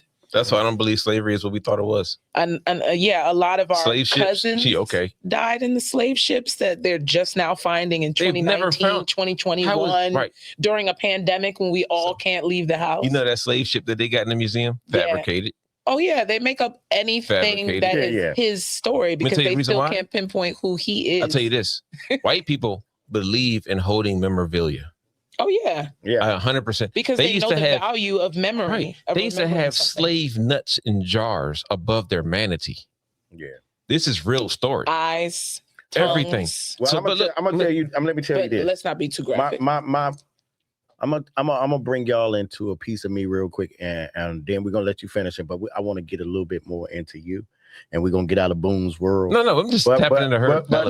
And I know you like dancing in Boone's world. Like, that's what scares me a little. Hands and feet on the walls of the rabbit hole right now. Still making my way back up. My grandfather. I can show you a picture of my great grandfather. My great grandfather was an Irish man. Really? White as snow. Yeah. I'm Irish too. Yeah, I can see it. Yeah. I can see the resemblance. Yeah. I bet you could. Do you have freckles? Yeah. Raise. In my family, and as we do this, I'll pull up a You got albinos in your family? No, not really. I do. But in my family, my great grandfather was an Irish man, right? He was an Irish man. My great grandfather was half white. Yeah, he was half white. And what happened was he was the son of a slave owner, and his mother was a black woman. My great great grandfather told them, well, my great grandmother would not deny him. And she would not deny him. He said, nigga, if you keep saying this, we're gonna hang you from the tallest tree here. And that's what happened. No way. That black pussy something else. Well, no. So what kind of comment is that? Yeah. So with that being said, and I just wanted y'all to know that I wanted y'all to get a piece of me, like, so. And I'm going to show you the picture of him as I go through here, and you'll be like, no fucking way. But running out of storage and stuff, he got to scroll past notifications. I don't have too much storage to run out of. But taking too many selfies. No, but actually, that look like Bob. What's the dude? Billy Bob Thornton. They're gonna look like no. I'm gonna show him to you. I want you to see him. This is my ridiculous. What? He's no. handsome. What in the Google.com? He looks like a barber. No, it's not Google. No way. He looks like a barber. Did you just Google this? No. This is my family thing. This is my grandmother. This is his daughter. Doesn't he look like he used to cut hair in like the 1700s? You feel what I'm saying? Okay, now I can believe that. Because that woman, you favor her. That's my grandmother. They restored the picture. That's my grandmother. Look at that. They restored the picture. Wow. Oh yeah, he got a taste of that. He went that jungle fever. So maybe 5 generations back, I trace back my ancestry. That's the original picture. Through names, not through any DNA. I can't believe that, yo. That's my. So do you believe looked like he was on the Titanic ship, right? Like on the deck with Jack. Like that was Jack's friend. Like he could have been on the. He could have been on the door. Okay, y'all gonna get off my great granddad. I mean, he looks dapper. Like whatever they would have called him back then.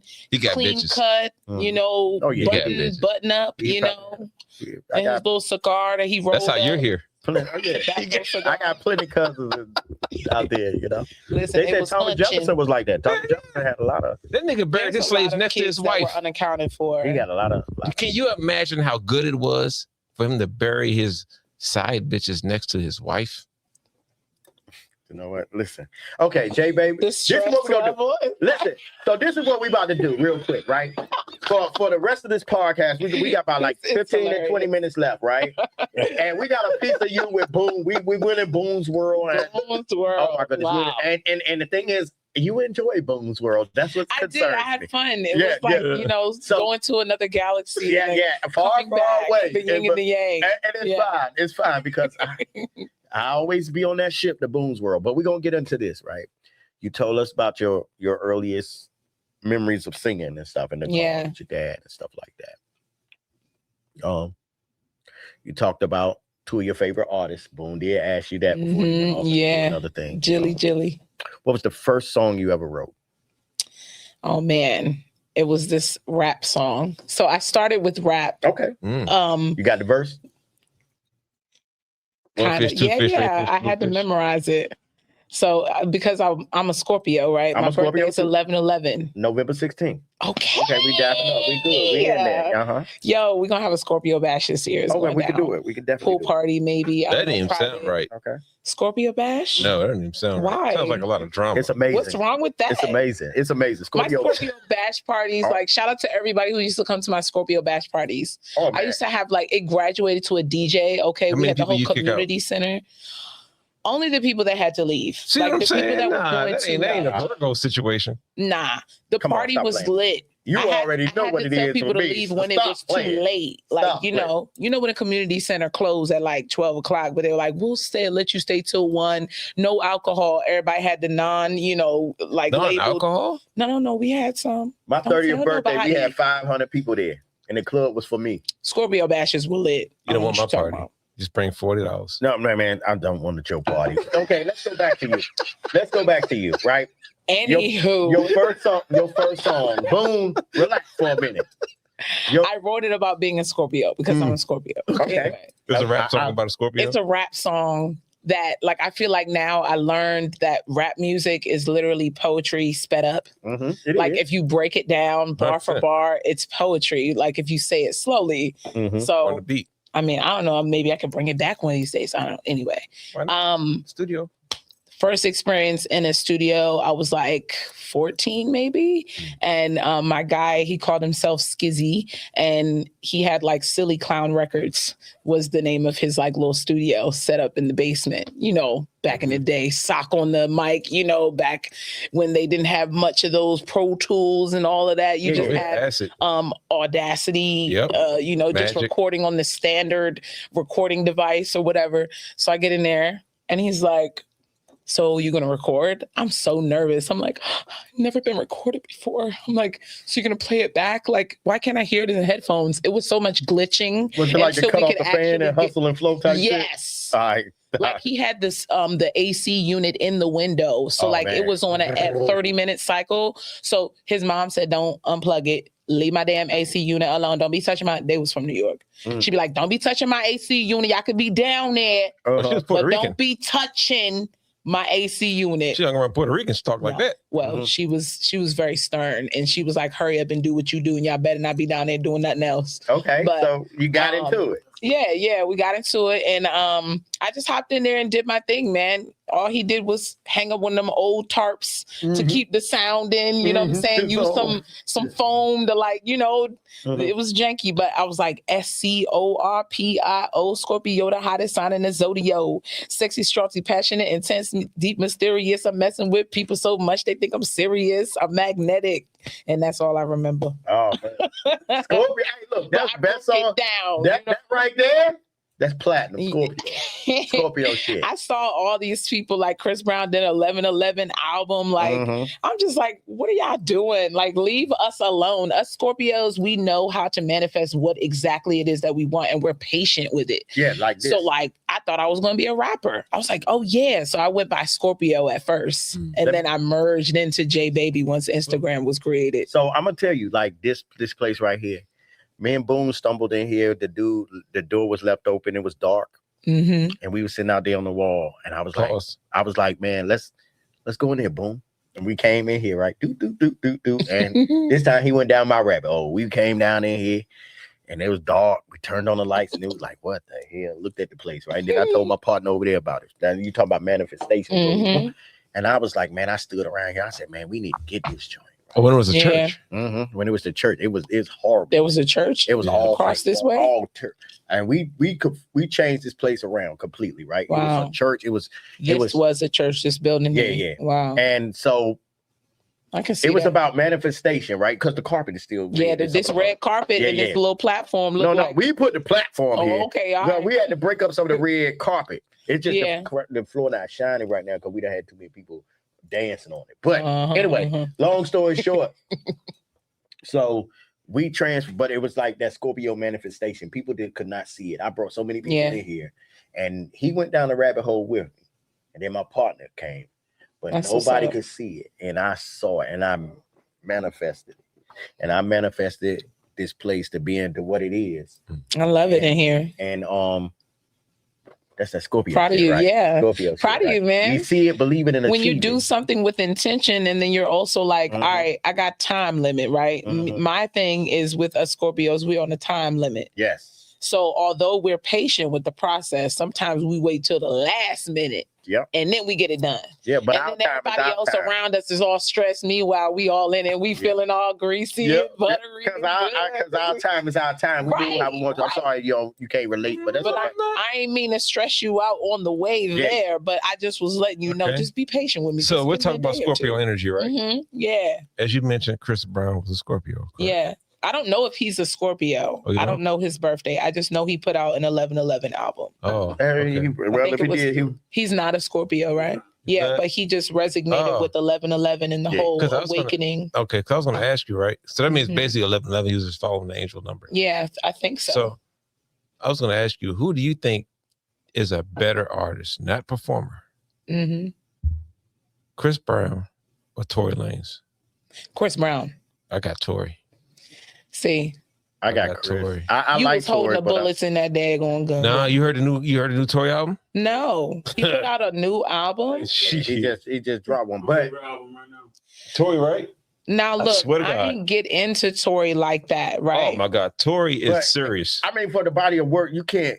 That's it. Chris Brown is the biggest thing since, and I used to be Usher, but Usher, and that would have been a better. Yeah, Chris Brown is the biggest thing since Michael Jackson. Yeah, that's what I'm saying. But Tory Lanez is bigger than Chris Brown. Nah, he's not bigger than Chris Brown. Yes, he is. Right now, 100%. No, 100%. Listen, if Chris Brown did a concert and Tory Lanez did a concert, Chris Brown is selling out way before Tory. Wrong. Man, stop playing. Now you know music. You know I know music, bro. So you think Tory Lanez is better than Chris Brown? 100%. Like even Chris Brown himself said nobody in the industry can compete with me other than Tory. Yeah, compete with him, but they have an album together. Nah, Chris Brown and Usher recently did a concert, right? That was the comp with Usher and Chris Brown. It would have been Tory, but Tory's in jail. But listen, that's being real.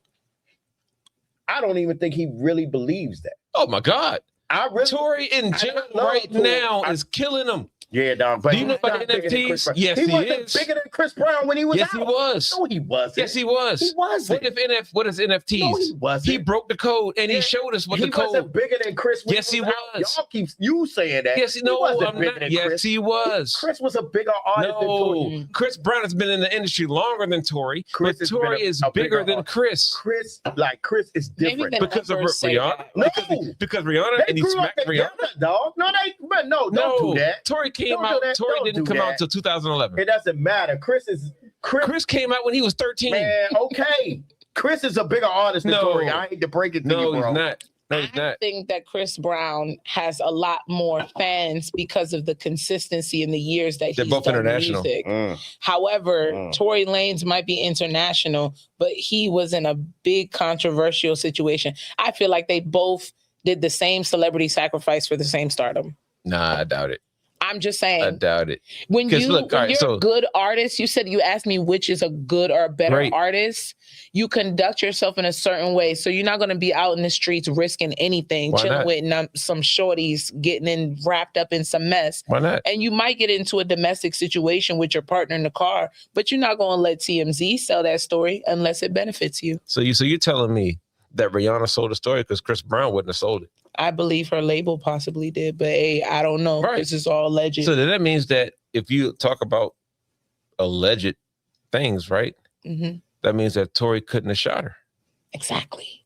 You see what I'm saying? I don't believe that happened. Hell no. I feel like that was a fabricated story based on jealousy because of the girls, the women involved. It had nothing to do with the women. It had to do with NFTs. You know, for me, I try my best to stay in my own lane, but when I see the controversy, obviously we're all going to see it, right? It's social media. Right. But like these women and these men, like us women, we don't have to dominate you.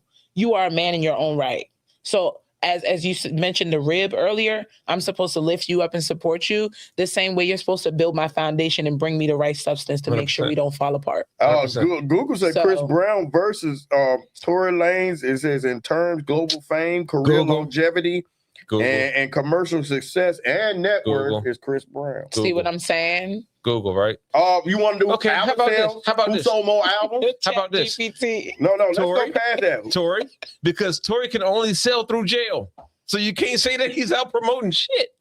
But getting himself there, Chris Brown never went to jail, right? For that, Tory, right? Did Chris Brown ever go to jail? Exactly. Dog, have you heard the new Tory album? No, I haven't. That's all I can ask you. Can you send it? Listen to it. I swear to, if you listen to, he's doing it from a prison. Who's the bigger artist? You just say who's the better artist. Tory. It's two different things, brother. Tory. Look, Chris Brown has to go on tour to physically see people. True. Right? Tory is doing it from cell 201. He's doing it from a bedroom. And literally a bedroom with a toilet in it. And he's selling millions. He's using his creativity at its highest peak. I must say that, right? This nigga is making albums off chat memos. Despite what he's going through. He's using chat memos to sell albums. But Chris Brown can definitely sell out tickets. Chris Brown has sold vastly more albums than Tory Lanez. Chris Brown has sold over a decade, 140 Look at the last album. Records worldwide. Altogether. 163 million. All together. Tory Lanez has sold a fraction of not even close. Not even half. Right. I think all together. It's Chris Brown. No. You're talking about Chris Brown when he was 13 and had to sell CDs. No. Tory has never sold a CD. Ever. He decided to not have like a whole bunch of singing, just singing, standing up there singing. Tory don't. Dancing. Tory do. He can sing and choreograph his own. So can Tory. Music. I'd never seen Tory Lanez dance a day in my life. Oh, you don't know Tory. Okay. I don't. We got 10 minutes. Okay. Listen. Let me. Okay, how about this? Okay, let me ask you this. No. Jay-Z, Nas. Boom. Listen. You asked me. I personally, Nas. Personally, I like Jay better. I think Nas. Let me finish. Let me say my thing. I love Nas. I love Nas. I do. But as far as if I'm gonna buy a Jay-Z album or a Nas album, I'm getting a Jay-Z album. Because of Beyonce? No, because I don't want to hear two good songs and the rest about Queensbridge. I lived in the fucking country. I don't want to hear about a borough. I give two fucks about a borough. I want to hear about some getting money. I want to hear about some trying to do this. And the cats all over the world. When I was in the trap in Atlanta, I listened to Jay. I listened to my MJGA ball, but I didn't want to hear about no borough. So you never listened to Nas and Lauryn Hill? I love Nas. Like Nas and Lauryn Hill? Even when I came to Atlanta and I brought shit down there, like motherfuckers in the country would think Redman was part of Wu-Tang. You feel what I'm saying? Like, but like me, I'm born and raised here, but I moved to the country in '93. You feel me? But you know about what, Mike? But I'm telling you, like, and I've been all over the world, all over the United States with the military and stuff like this. But I'm just telling you, Jay-Z, like, if you put a Jay-Z album in and a Nas album, it's a personal thing if you like Nas. But Jay made music where everybody can relate to that. Okay. Yeah, I feel you. And that's what the musicians are about. Who wrote Jay-Z's biggest hit? I don't give a fuck about that. I'm talking about song after song after song after song after song after song after song. I'm not talking about Nas. But listen, you talking about one song. I'm talking about. I base Jay-Z off of Big Pimpin'. I base Jay-Z off Song Cry.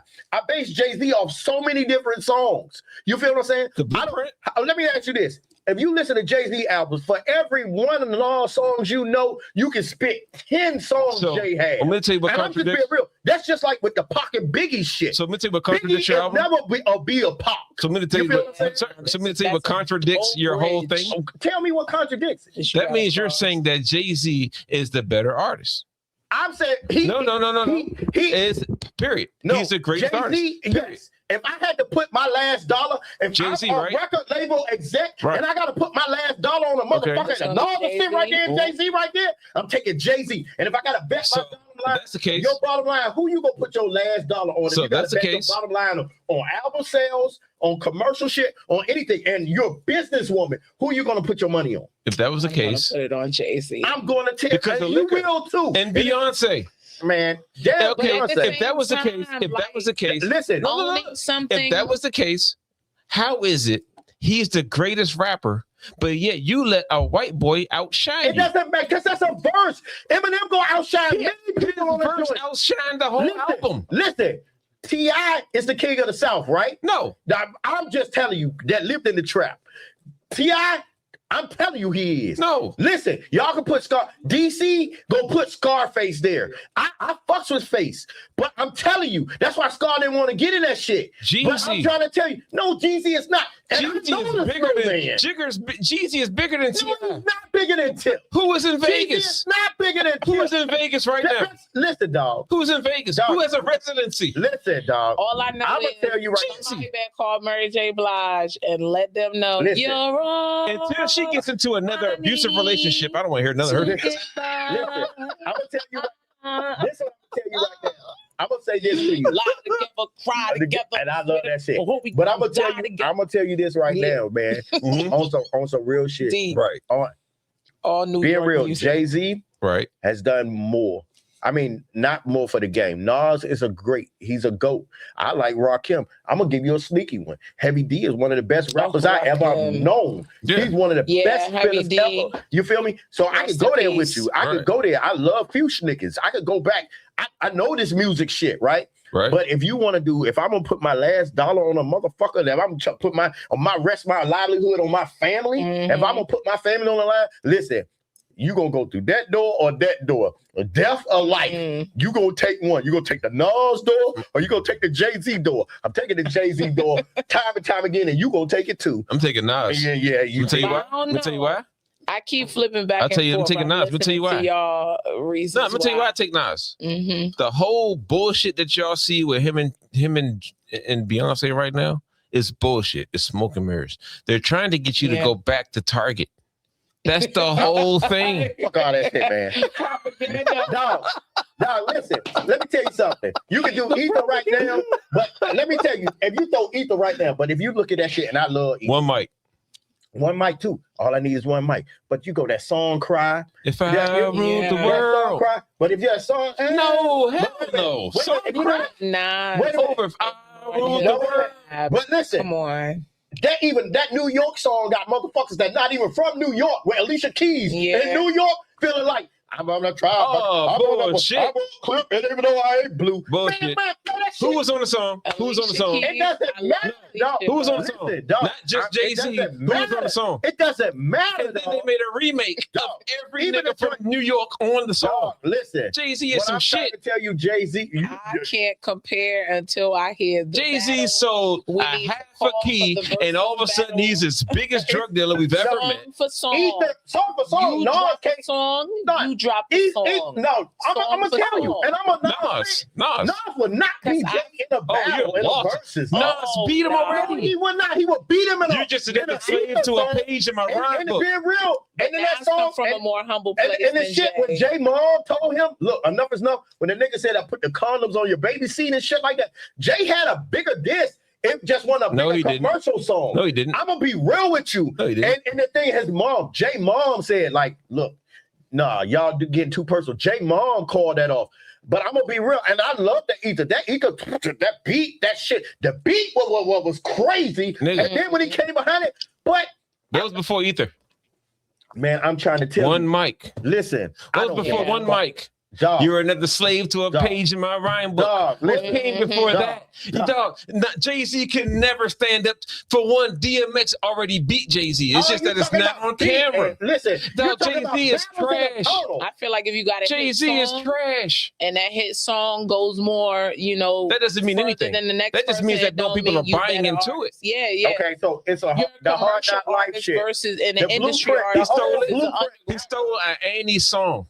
Okay. He stole a Tupac song. He stole every song that was major. But doesn't Jay-Z use a lot of samples in his music that he makes? Now, how many Nas use? It's music. None. Music is a form of expression, dog. Yeah, it is. Yeah, but music is a form of expression. We all steal songs. You got the music. We all do that. We go back to the 40s and the 20s and the 60s, and we get our shit. We all take shit. I'm gonna tell you, some of your favorite songs, y'all don't even know are samples. And it's coming from a producer. Right. I'm telling you. You want me to tell you what Nas fucked up at? Clips and clips. Let me tell you what Nas fucked up at. Music repeated. Nas fucked up. When he went to Africa and Belly. He made 2 hot songs and the rest be about Queensbridge and a borough. I don't give a fuck about a borough. I give a fuck about a borough. Do you know how a borough look? Yeah. Okay. I've been there. I don't give a fuck about a borough. I'm down here on Bennett. I don't give a fuck about a borough. I'm down there in Atlanta in Clayco. I don't give a fuck about a borough. You feel me? I give a fuck about in the water. Yeah, man. But anyway, that's listen. the real water. Listen, you about to take but the king of the South, is the Lil Jon. Boon's Tale. Listen, Lil Jon. Listen.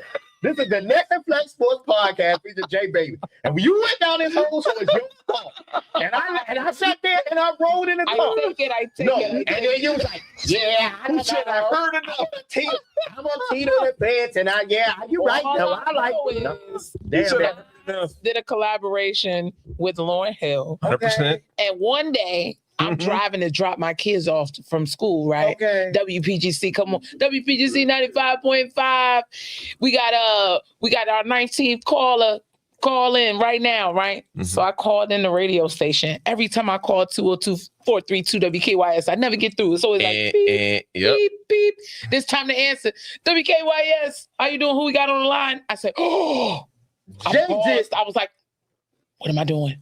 Jay did a song with Amy Winehouse. Then he said, trash. They don't get bigger. Can you sing the song Ready or Not?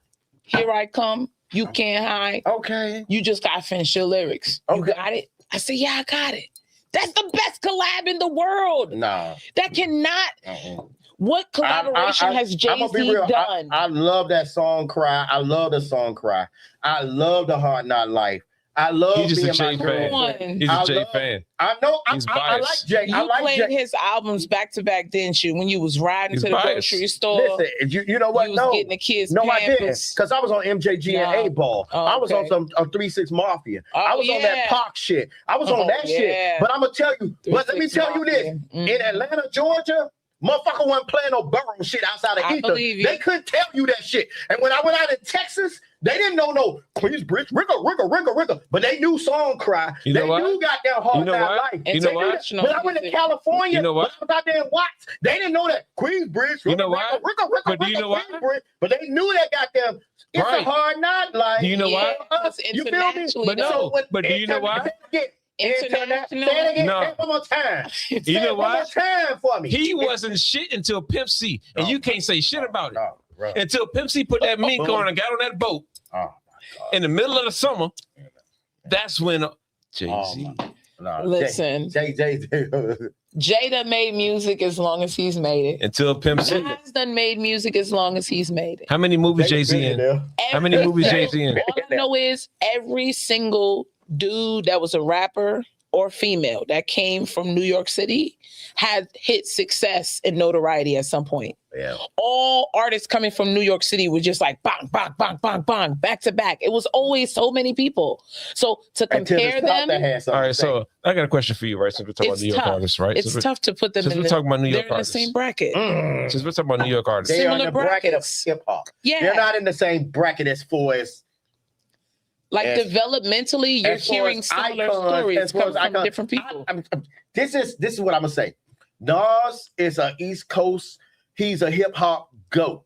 Jay-Z is more for the world. Well, which one did you hear first?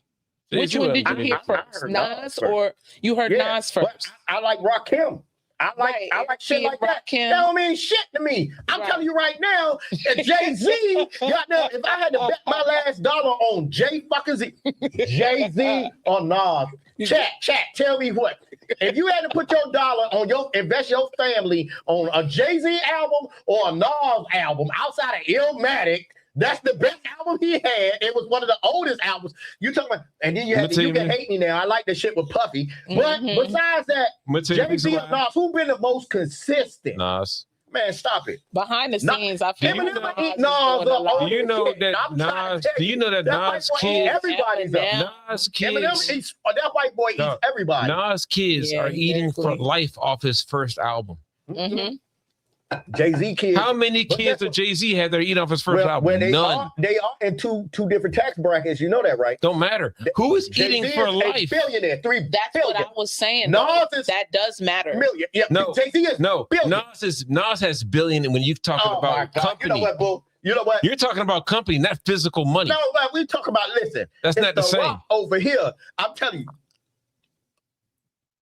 Listen, let me tell you. I think I've been over the game's over. Like, listen. Yeah, he been over. Pause. No, but I'm gonna tell you right now. See, well, cut his camera. Listen, cut his camera. You know, turn him purple on the camera. Okay, so listen, hey. So let me tell you right now.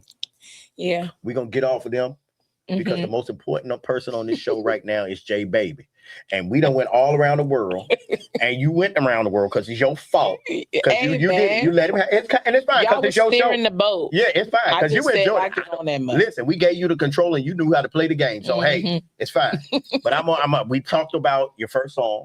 Yeah. We talked about your influence. Well, he did well about that part, and then he took you back down the hole, and you went with him. And I just said, let him go. Man, 10 years from now, where do you see yourself in this music thing? Ooh, definitely opening up for some of my favorite artists. I would love to open up for Jill Scott. Absolutely. So recently I went to see her in concert and there was no phone policy. So you had to disconnect from the world and be engaged with what she had going on. And man, it was iconic. I'm sitting in the corner and at the end of the show, I started crying because she made a song called Ashe. I started saying Ashe like 3 years ago when COVID hit. My amen turned into Ashe. And the way she did it in the song was like, girl, how did you know? Like, are you following me? Do you have like a little camera that comes with me when I'm manifesting? Because Ashe is literally amen, is literally the same thing, except you're confirming, you're affirming, and you're like assuring that it's true. So let me say this. And 10 years from now, I don't want you to open up with Jill Scott. 10 years from now, I want you to be on a song with Jill Scott. Oh, yeah, I would love to. Like in trajectory within that 10 years, I would have loved to open up for her. I would have loved to sit back and chill with her and have an L and just chill and kick it. And I'd also love to just put out an actual album, like a full album together. I've just dropped singles in my journey, and those singles have all shown me and taught me something different. So you haven't done an album? I haven't done an album. And where do you record right now? I record in West Virginia. West Virginia. It's a studio. West Virginia. I go to West Virginia because that's where the connection like took me, you know, like I explained earlier with like being in those hole in the wall basement studios. I mean, shout out to my Uncle Rob, you know, Reality Productions. He's probably one of the first professional studios in Frederick that I go to. But now professionally, I'm going to West Virginia, 2H Studios. And you know what? And I shout him out again. 2H Studios, okay. Dip over there.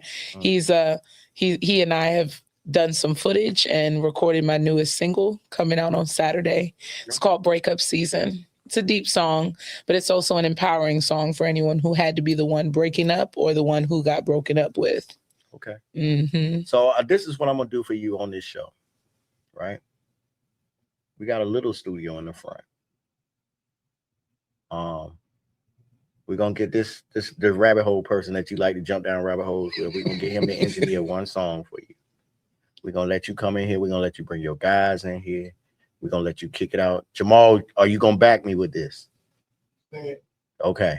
And we're gonna do this, and we're gonna maybe have 1 or 2 producers in here. We're gonna make it a super session, and we're gonna let you do you.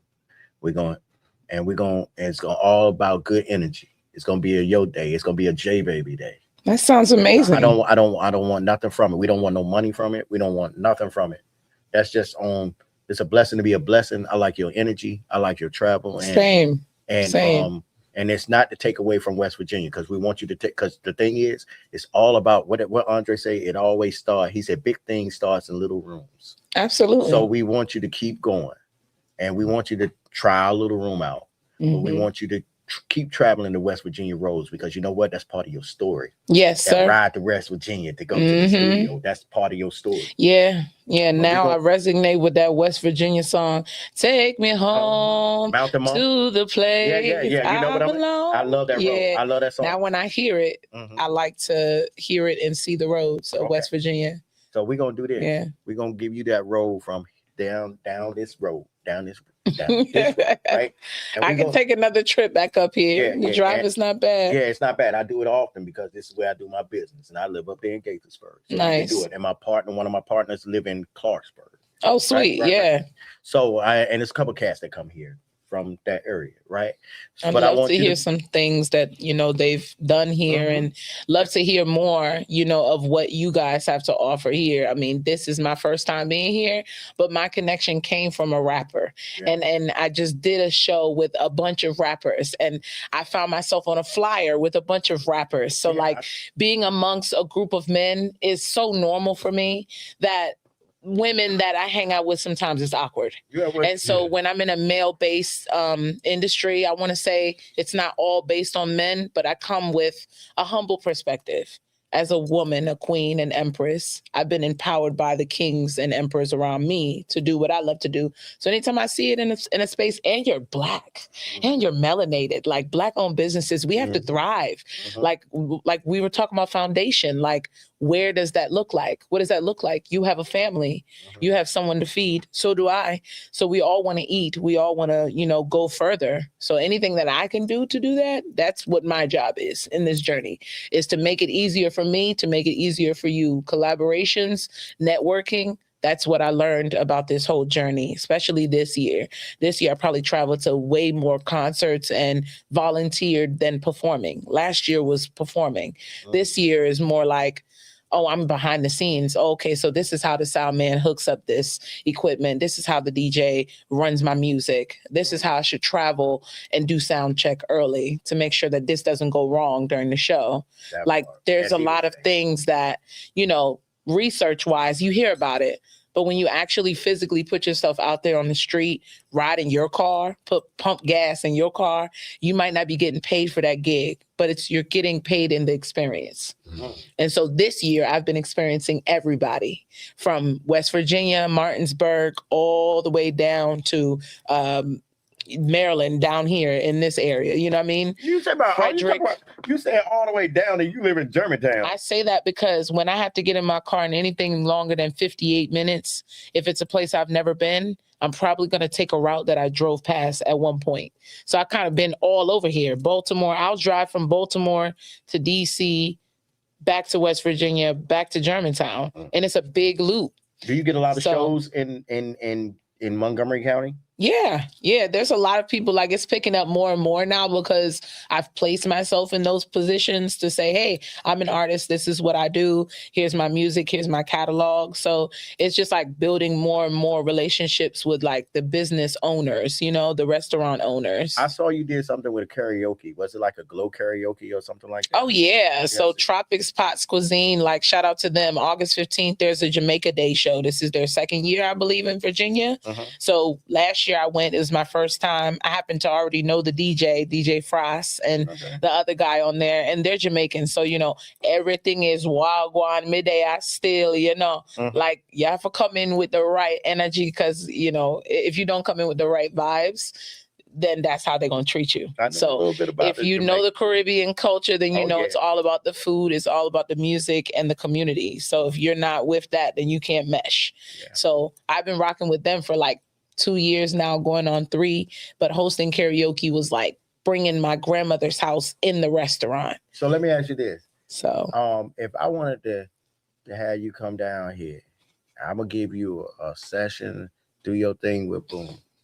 I have a karaoke night. I just want you to come in here and sing a song during karaoke night. Yeah, that would be fun. You would do that for me? That would be fun. And if I put it together like August the 14th on a Friday night, would you be able to come down here and just sing a song? Look, man, we got to look at the paperwork. Let's see how the schedules are looking, and I'll let you know. It's one of those things that, like, you know, August is a month of planning for me because, you know, we're parents.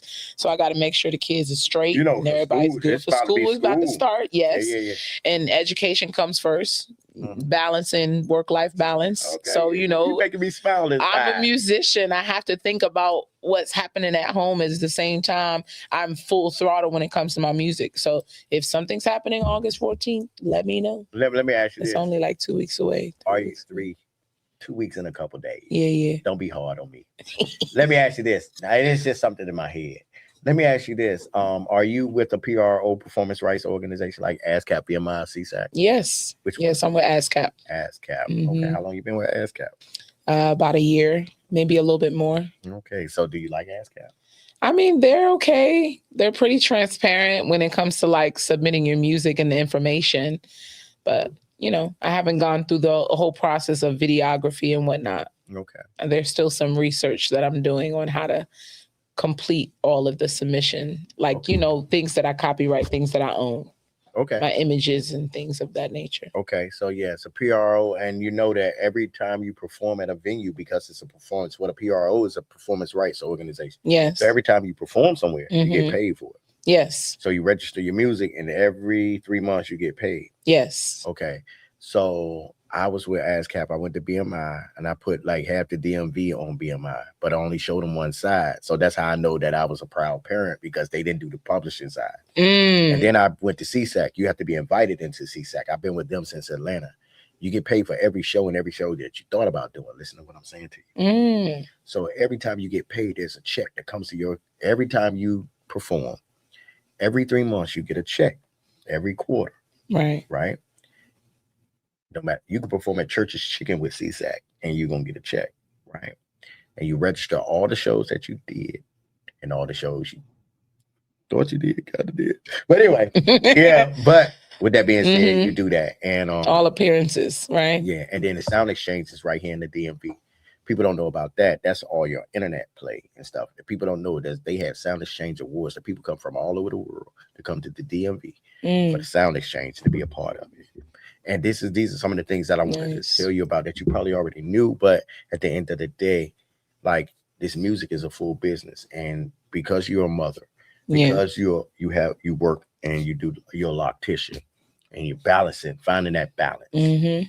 I want you to be compensated for everything that you do. So therefore, these are certain outlets, like with ASCAP, you're supposed to register your performances. They're a little more strict with your performances. Right. It depends on the quality of the performance. If it's an established venue, yes. But ASCAP, our BMI is a little more lax. CSAC is even more lax. You know what I'm saying? So with that being said, but now that I'm learning more, I'm, you know, definitely considering moving my catalog around where it best suits my catalog, right? I feel like as the foundation grows and you find more tools to add to the foundation, then it becomes a better structure. There you go. So once you put the catalog in the right hands, it can do what it's supposed to do for you. Right now, it's just like shedding off some of the dead weight, some of the information that didn't apply to me, because I know I'm a chosen seed. I'm set apart to do something special and bring my community forward along with me.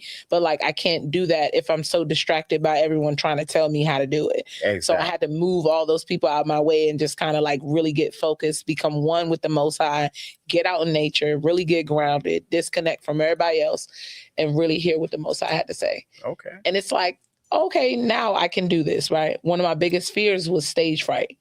I used to get so nervous. I had to go to the bathroom for like 15, 20 minutes before a performance because the anxiety would just build up inside me. And so I heard one day that if you just get nervous right before performance, you know you're about to kill it. Yeah. You know you're about to do something amazing. But it's that feeling inside of you that builds up, and then all of a sudden it's like the adrenaline turned into your power on that stage. Now you can transform and become that very thing that you were afraid of.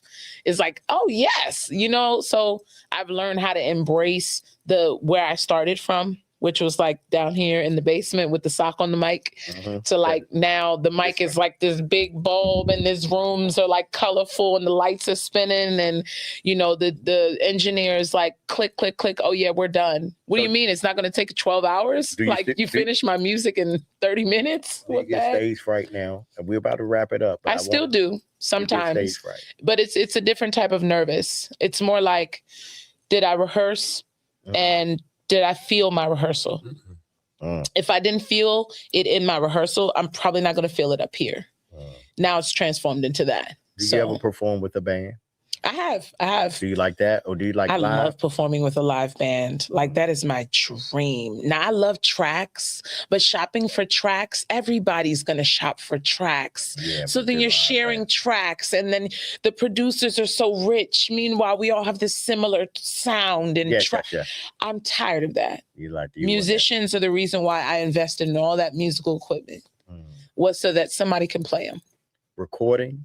Yeah. Recording or on the stage? What do you like better? Do you like doing the live track on stage, or do you like going into the booth? Which one do you like the best? I mean, honestly, yes, I really love performing the best. More than creating it. More than creating it. Okay. The reason why I've kept, in the past 2 years, I've kept the same 20-minute catalog of the same 4 songs and sang it at every different type of venue I possibly could. From a church to a wedding, to a birthday party, to like the club, to like, I don't know, somebody's like bar mitzvah, like a Juneteenth day. Like outside, I've taken my music to test my catalog to see where it can be received. Okay. So it's not like it's limited. It's a limited sound where I can't use it everywhere repetitiously and perform it in a different way every time. So you take the Master P method. Something like that. Basically what I mean by that is Master P came out with a song called Bout About It. Oh, yeah. Right? So he come out with a song called Bout About It. He goes to the label. They say, come out with something better. Right? And he still come back with next week, Bout It. He came back 4 weeks back to back with Bout It. Yeah. And they was like, I don't know. But then when they came to a show and they saw what Bout It was doing, now they're investing. Right. So you take those same songs, what you're saying, and you just, that's your Bout It. Yeah. Beat it over the head. Yeah. That was an artist I did in Atlanta. He had a song. We had a couple cats going out, man. And shout out to DJ Ace, one of the hottest DJs on club owners in Atlanta. And he worked with Gucci Man, So Icy Entertainment, everybody. That we were going to his club, The Gate, Tar Boulevard. And we would take the whole club, and really we would go started with 4 guys. And next thing you know, we was taking the whole club with us, and everybody rocked with us. We had every song. We had the club shook, right? Yeah. And the thing is, this one dude called Pudalini, one of my guys, he's on a lot of Country Wayne shows that you watch doing this show. Oh, Pudalini Prince, right? Oh, and he sounds familiar. Yeah, and he do his thing. He's in movies and now and everything. One of my guys, but he was like, he had the song called "I'm Ready for Whatever," right? It wasn't an instant hit, but I told him, I said, man, you keep doing that song every week. I'm crunk, I'm high, man, I'm ready for whatever. Shorty think I'm down, but she ready for whatever. Yeah. And everything, and he kept doing it every week. And next thing you know, the whole club was doing it every week. And before you know it, he was like, this is my life, but I'm ready. And he would put the mic down and everybody doing it. I'm ready for whatever. Right. But it's that I think there's one way to do it. Doing it over. You can. I don't believe in posting the same posts repeatedly over and over again. It's like regurgitating yourself and repeating yourself. You sound like a broken record, right? I believe that if you repeat it but do it different every time, it's something new every single time. So you master it essentially, and once you own your masters, like ownership, then you can take your catalog anywhere. It doesn't have to just stay in that little box of this digital world or, you know, Spotify or Pandora. So do you have your albums on CD? I don't have them on a CD, but they are digital. So that's the thing, right? So they say that if your stuff is digital, technically you don't own it. Well, but if you have it on lyrically, CD, I own it. Nobody don't. And all right, so this is what I mean by this. When you upload anything onto any kind of platform, you're uploading it onto a cloud. Yeah. If that cloud just so happens to just disseminate, your shit is gone. Mm-hmm. But if you have it on DVD or CD, it's 100% yours. So all of my lyrics are like handwritten as well. And so back in the day, they used to say, if you write your lyrics and mail it to yourself and never open it up, the poor man's old man's copyright. Yeah. So a wise poet once told me, she used to do radio talk show hosts and all that. She was like, write your lyrics down by hand in your handwriting and mail it to yourself. Yeah. And so that's what I had to do. So you cover yourself. Extra layers cause for like you to just be covered when it gets cold outside. Okay. Because this industry can get cold. You get shook. And then next thing you know, you want to quit. There's been many times where I wanted to walk away, not from the microphone and from the people and from the opportunities, but just from the headache of knowing how much was going to have to come out of me. I mean, I could see how much was going to be needed of me. And I wanted to pull back. I did. But there was too many people telling me keep going. So dealing with this industry, right? I've been in rooms where I've seen people turn down $2.5 million deals because they're worth more, right? Now, with that being said, since you know your worth, is there anything that you're willing to give up because of your worth? No, I don't think so. I think my foundation is pretty solid. I think where I stand mentally, physically, financially, like with my independence and the flexibility that I have, I know what it feels like to work a 9-to-5. Then I also know what it feels like to work for myself. And knowing the difference, I'll never go back to a 9-to-5, bro. So you're saying like, if somebody came to you, right, and they said, look, we can take your single and we could make it a #1 hit, but you got to give up something. I'm not saying sex. It could be anything. Like an asset or something like that? It could be your relationship. Sacrifice, right? But it could be your relationship. Because the reason why I say this is because if you don't have a person that's fully understanding in everything that you're doing right now, you're going to fail. I've been told that before too. And that's been a part of the journey as well, to be transparent, having to tell and explain to the people that I love that I have to leave today. And I might not come back until Sunday. Everything is I have about a gig on Saturday and Sunday night. But I'm a video call you. I'm going to check on you. I'm going to send y'all something in the mail. Make sure I get some food. Somebody come by the door. Make sure you get the door at this time. Woo, woo, woo. Like, I feel like as long as you structure your village properly, you don't feel that push and pull, that ebb and flow of being a musician or artist. You have to set it up right for yourself. Okay. I mean, every single person that I've seen that I was inspired by, Mary J. Blige with her drama, yes. But Lauryn Hill, I mean, she left the scene and had all these kids. And they left her with this notion that she was broke, that she didn't have nothing.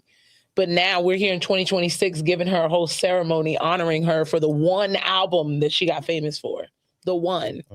But the guitar album, the acoustic album, there was no real appreciation for that album, but that's real musicianship. That was her and her authentic self crying in front of a small crowd.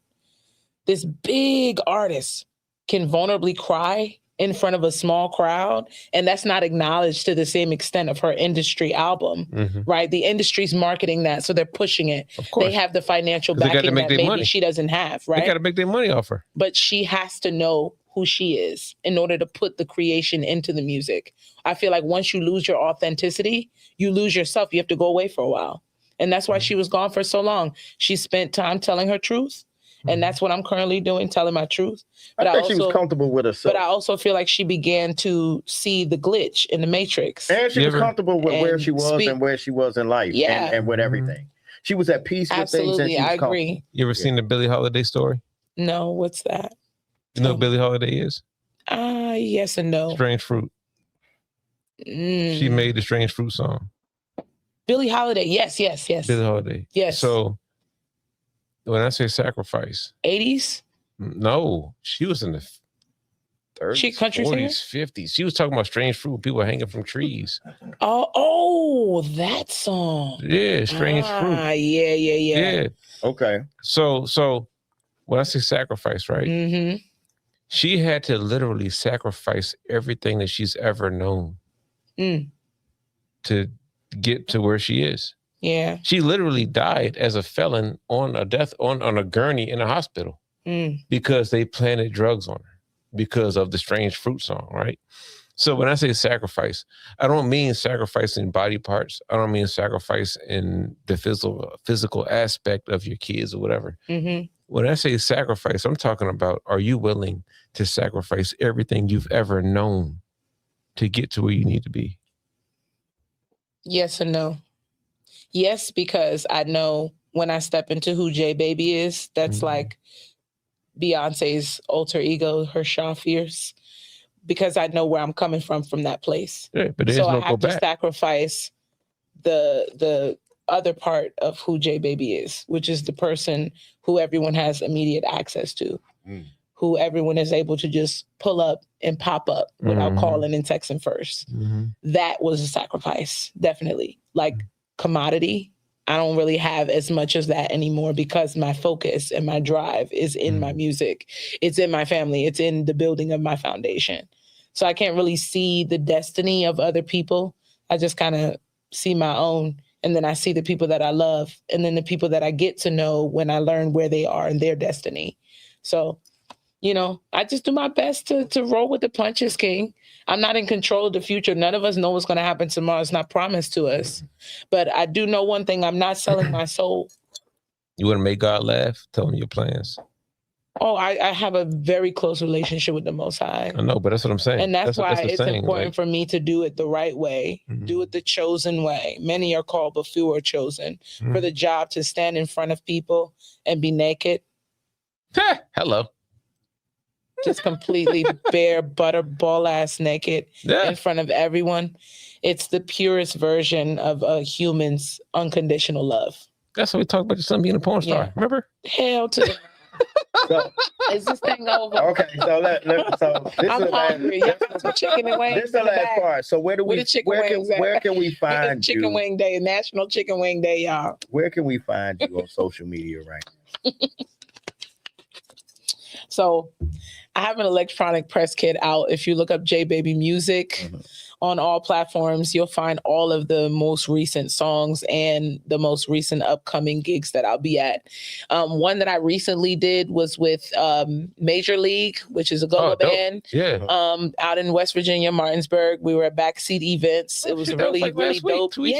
Yeah. I was last week. With RE. I was there. Yeah, no, RE was at Linganore. Oh, that was like down the street. And RE might have had another gig somewhere else too. It was in West Virginia, I remember. Yeah. They had another gig, but it was somewhere else in West Virginia. They weren't there that night. That night, it was just Major League. Okay. Oh. But, you know, I had the opportunity to sing my music there with another artist named Wolfpack Mo. Shout out to him. And his homie went up there. They did their rapping thing. But here I am again, guys. You know, just a female neo-soul artist. No band, just singing my music up there. So it's just kind of like a catch-22. It could be a hard crowd. But I feel like every single time I touch the stage, no matter where I am, people resonate with me. Okay. In some way, shape, or form. Whether it be one or two people in the room. That's how I know I'm supposed to be doing something in this area of music. I know I have gifts and talents in other places. The gift of the hands, you know, the gift of being able to move and be safe while other people you're a fighter. Box. Oh, I don't fight. See, gift of the hands. See what she said? But I braid. Yeah. I braid. I can braid your hair. I can twist your locks. I can get your edges right, you know. And if you need a haircut, Barbara, my homie over there, is a dope barber. So where can we find you right now? Like if they want to find you, I know you said you have electronic press kit, but if you look up JayBaby Music on all platforms, that's where you can find me, right? But I'm very active on IG. I know a lot of people want me on TikTok, but I'm not going over there. I had a ban on TikTok when they first created it. I don't believe we should all keep repeating each other's content. Keep the original creator alive. Stop watering them down with like 15, 20 different other motherfuckers doing the same thing. I don't want to see that. So I like Instagram because it's your page. You build it. If anyone wants to reshare it, it's your original content. And it's the music that you registered that you get tagged on. So if someone else tags your music, they can use your audio behind whatever it is they're doing. You want to cook breakfast and use unavailable? You can use unavailable. You're just unavailable today. You know, you wanna like chill on a rock and like meditate, sip your tequila. Like you can listen to Unsure. Maybe you might be thinking about how the world is and how the world should be. You know. So can I ask one question? If you're listening to healing, then you're gonna feel like Well, I'm here to break every single chain that was weighing me down. All of my ancestors, every single one of them that cared them for me, even the ones that didn't, but like contributed to that. Like, yeah, all of that. You're here to break all of that with healing. So I'm gonna ask you one question. Really, right? It's a real question. Yeah. If you can pick any go-go artist, go-go band to perform with, why and who? Well, who and why? Well, Junkyard. Junkyard Band is a band that I opened up for like 3 or 4 times now. When I say opened up for, I mean like I was the artist that was featured on their flyers and promoted to come in conjunction with them coming back. Right. So they were on hiatus for a long time too. The original Junkyard. The original Junkyard Band from 1980. Right. And now when I come up, it's dope because I get a little hug from everybody and they say, yo, what's up, JayBaby? You know, but before that, it was just like sardines and pork and beans on the radio station. And Jay-Z stole that song. Keep going. Oh, Lord. Jay-Z has a long history on the East Coast. He stole that song. That's all I know. Okay, it was up and down. 3 in the morning. Remember, he said it. He said it in the song. Okay, yeah. Continue. But yeah. Junkyard Band would probably be the band that I would do my collaboration with my music with. They already know my sound. They love that neo soul sound before their show. It marinates all of their crowd's chicken. They came there with some raw chicken, want some go-go, and to shake their chicken in the little, you know, how we used to put the chicken in the bag and like put the little powder on the chicken. Yeah, it tastes good that way too. Yeah, shake and bake. You know, my grandma did it that way. They come there for the marinade for the chicken now. And I'm like the marinade for the chicken. I'm like what you would put to keep it seasoned, but not watery. So you make the chicken look sexy. Yeah, saucy. I bring the sauce. Hello. I dress for the occasion, and I also come for the go-go, and I stay for the go-go. Okay. So I would definitely collaborate with them if they were open to it, for sure. Okay. Well, we're going to end it out tonight. We stayed in this rabbit hole for a long time. I mean, we was in this rabbit hole. Listen. Thank you guys so much. We're going to get you to come. We definitely going to get you to come today. back. We definitely got to get you to come back. Yeah, I will be back. I'll come back again. Like I said, the open doors for the studio. We going to make that work too. Just off some, hey, Bzell, I got an issue or whatever. Let me come down. And I appreciate that, brother. As long as y'all don't stay in the rabbit hole, because if y'all go down the rabbit hole, I'm leaving out the studio. He can't start. If he start anything with rabbit and hole, yeah. It's a wrap. But other than that, man, we want to thank you, Jamal. We want to thank the people that watch. Thank you, Jamal. Yeah, that's the goat back there behind the camera. Yeah. Thank you. And then, behind the lens. Yeah, he the one. Thank you for your patience. Yeah, because he's the one that you got 10 minutes. And you got 5 minutes. He gonna make sure you're good. He gonna stay on time. Nick, I gotta get home. Yeah. We gotta drive the farthest. He gonna be the big sleep store. We still driving. Go get some chicken wings, Jamal. You be all right. Yeah, but yeah, man. Thank you again. Thank you. This has been a beautiful situation. A beautiful relationship in the making. I see some great things. Same. Like I said. Shout out to my man Yogi. 1AO, Yogi 1AO. Yeah. We got new music coming out too. Okay. All right. Shout out to my man Yogi. Yeah. And man, we about to get out of here, man. So I appreciate you. Thank you, It's been King. an honor and a pleasure.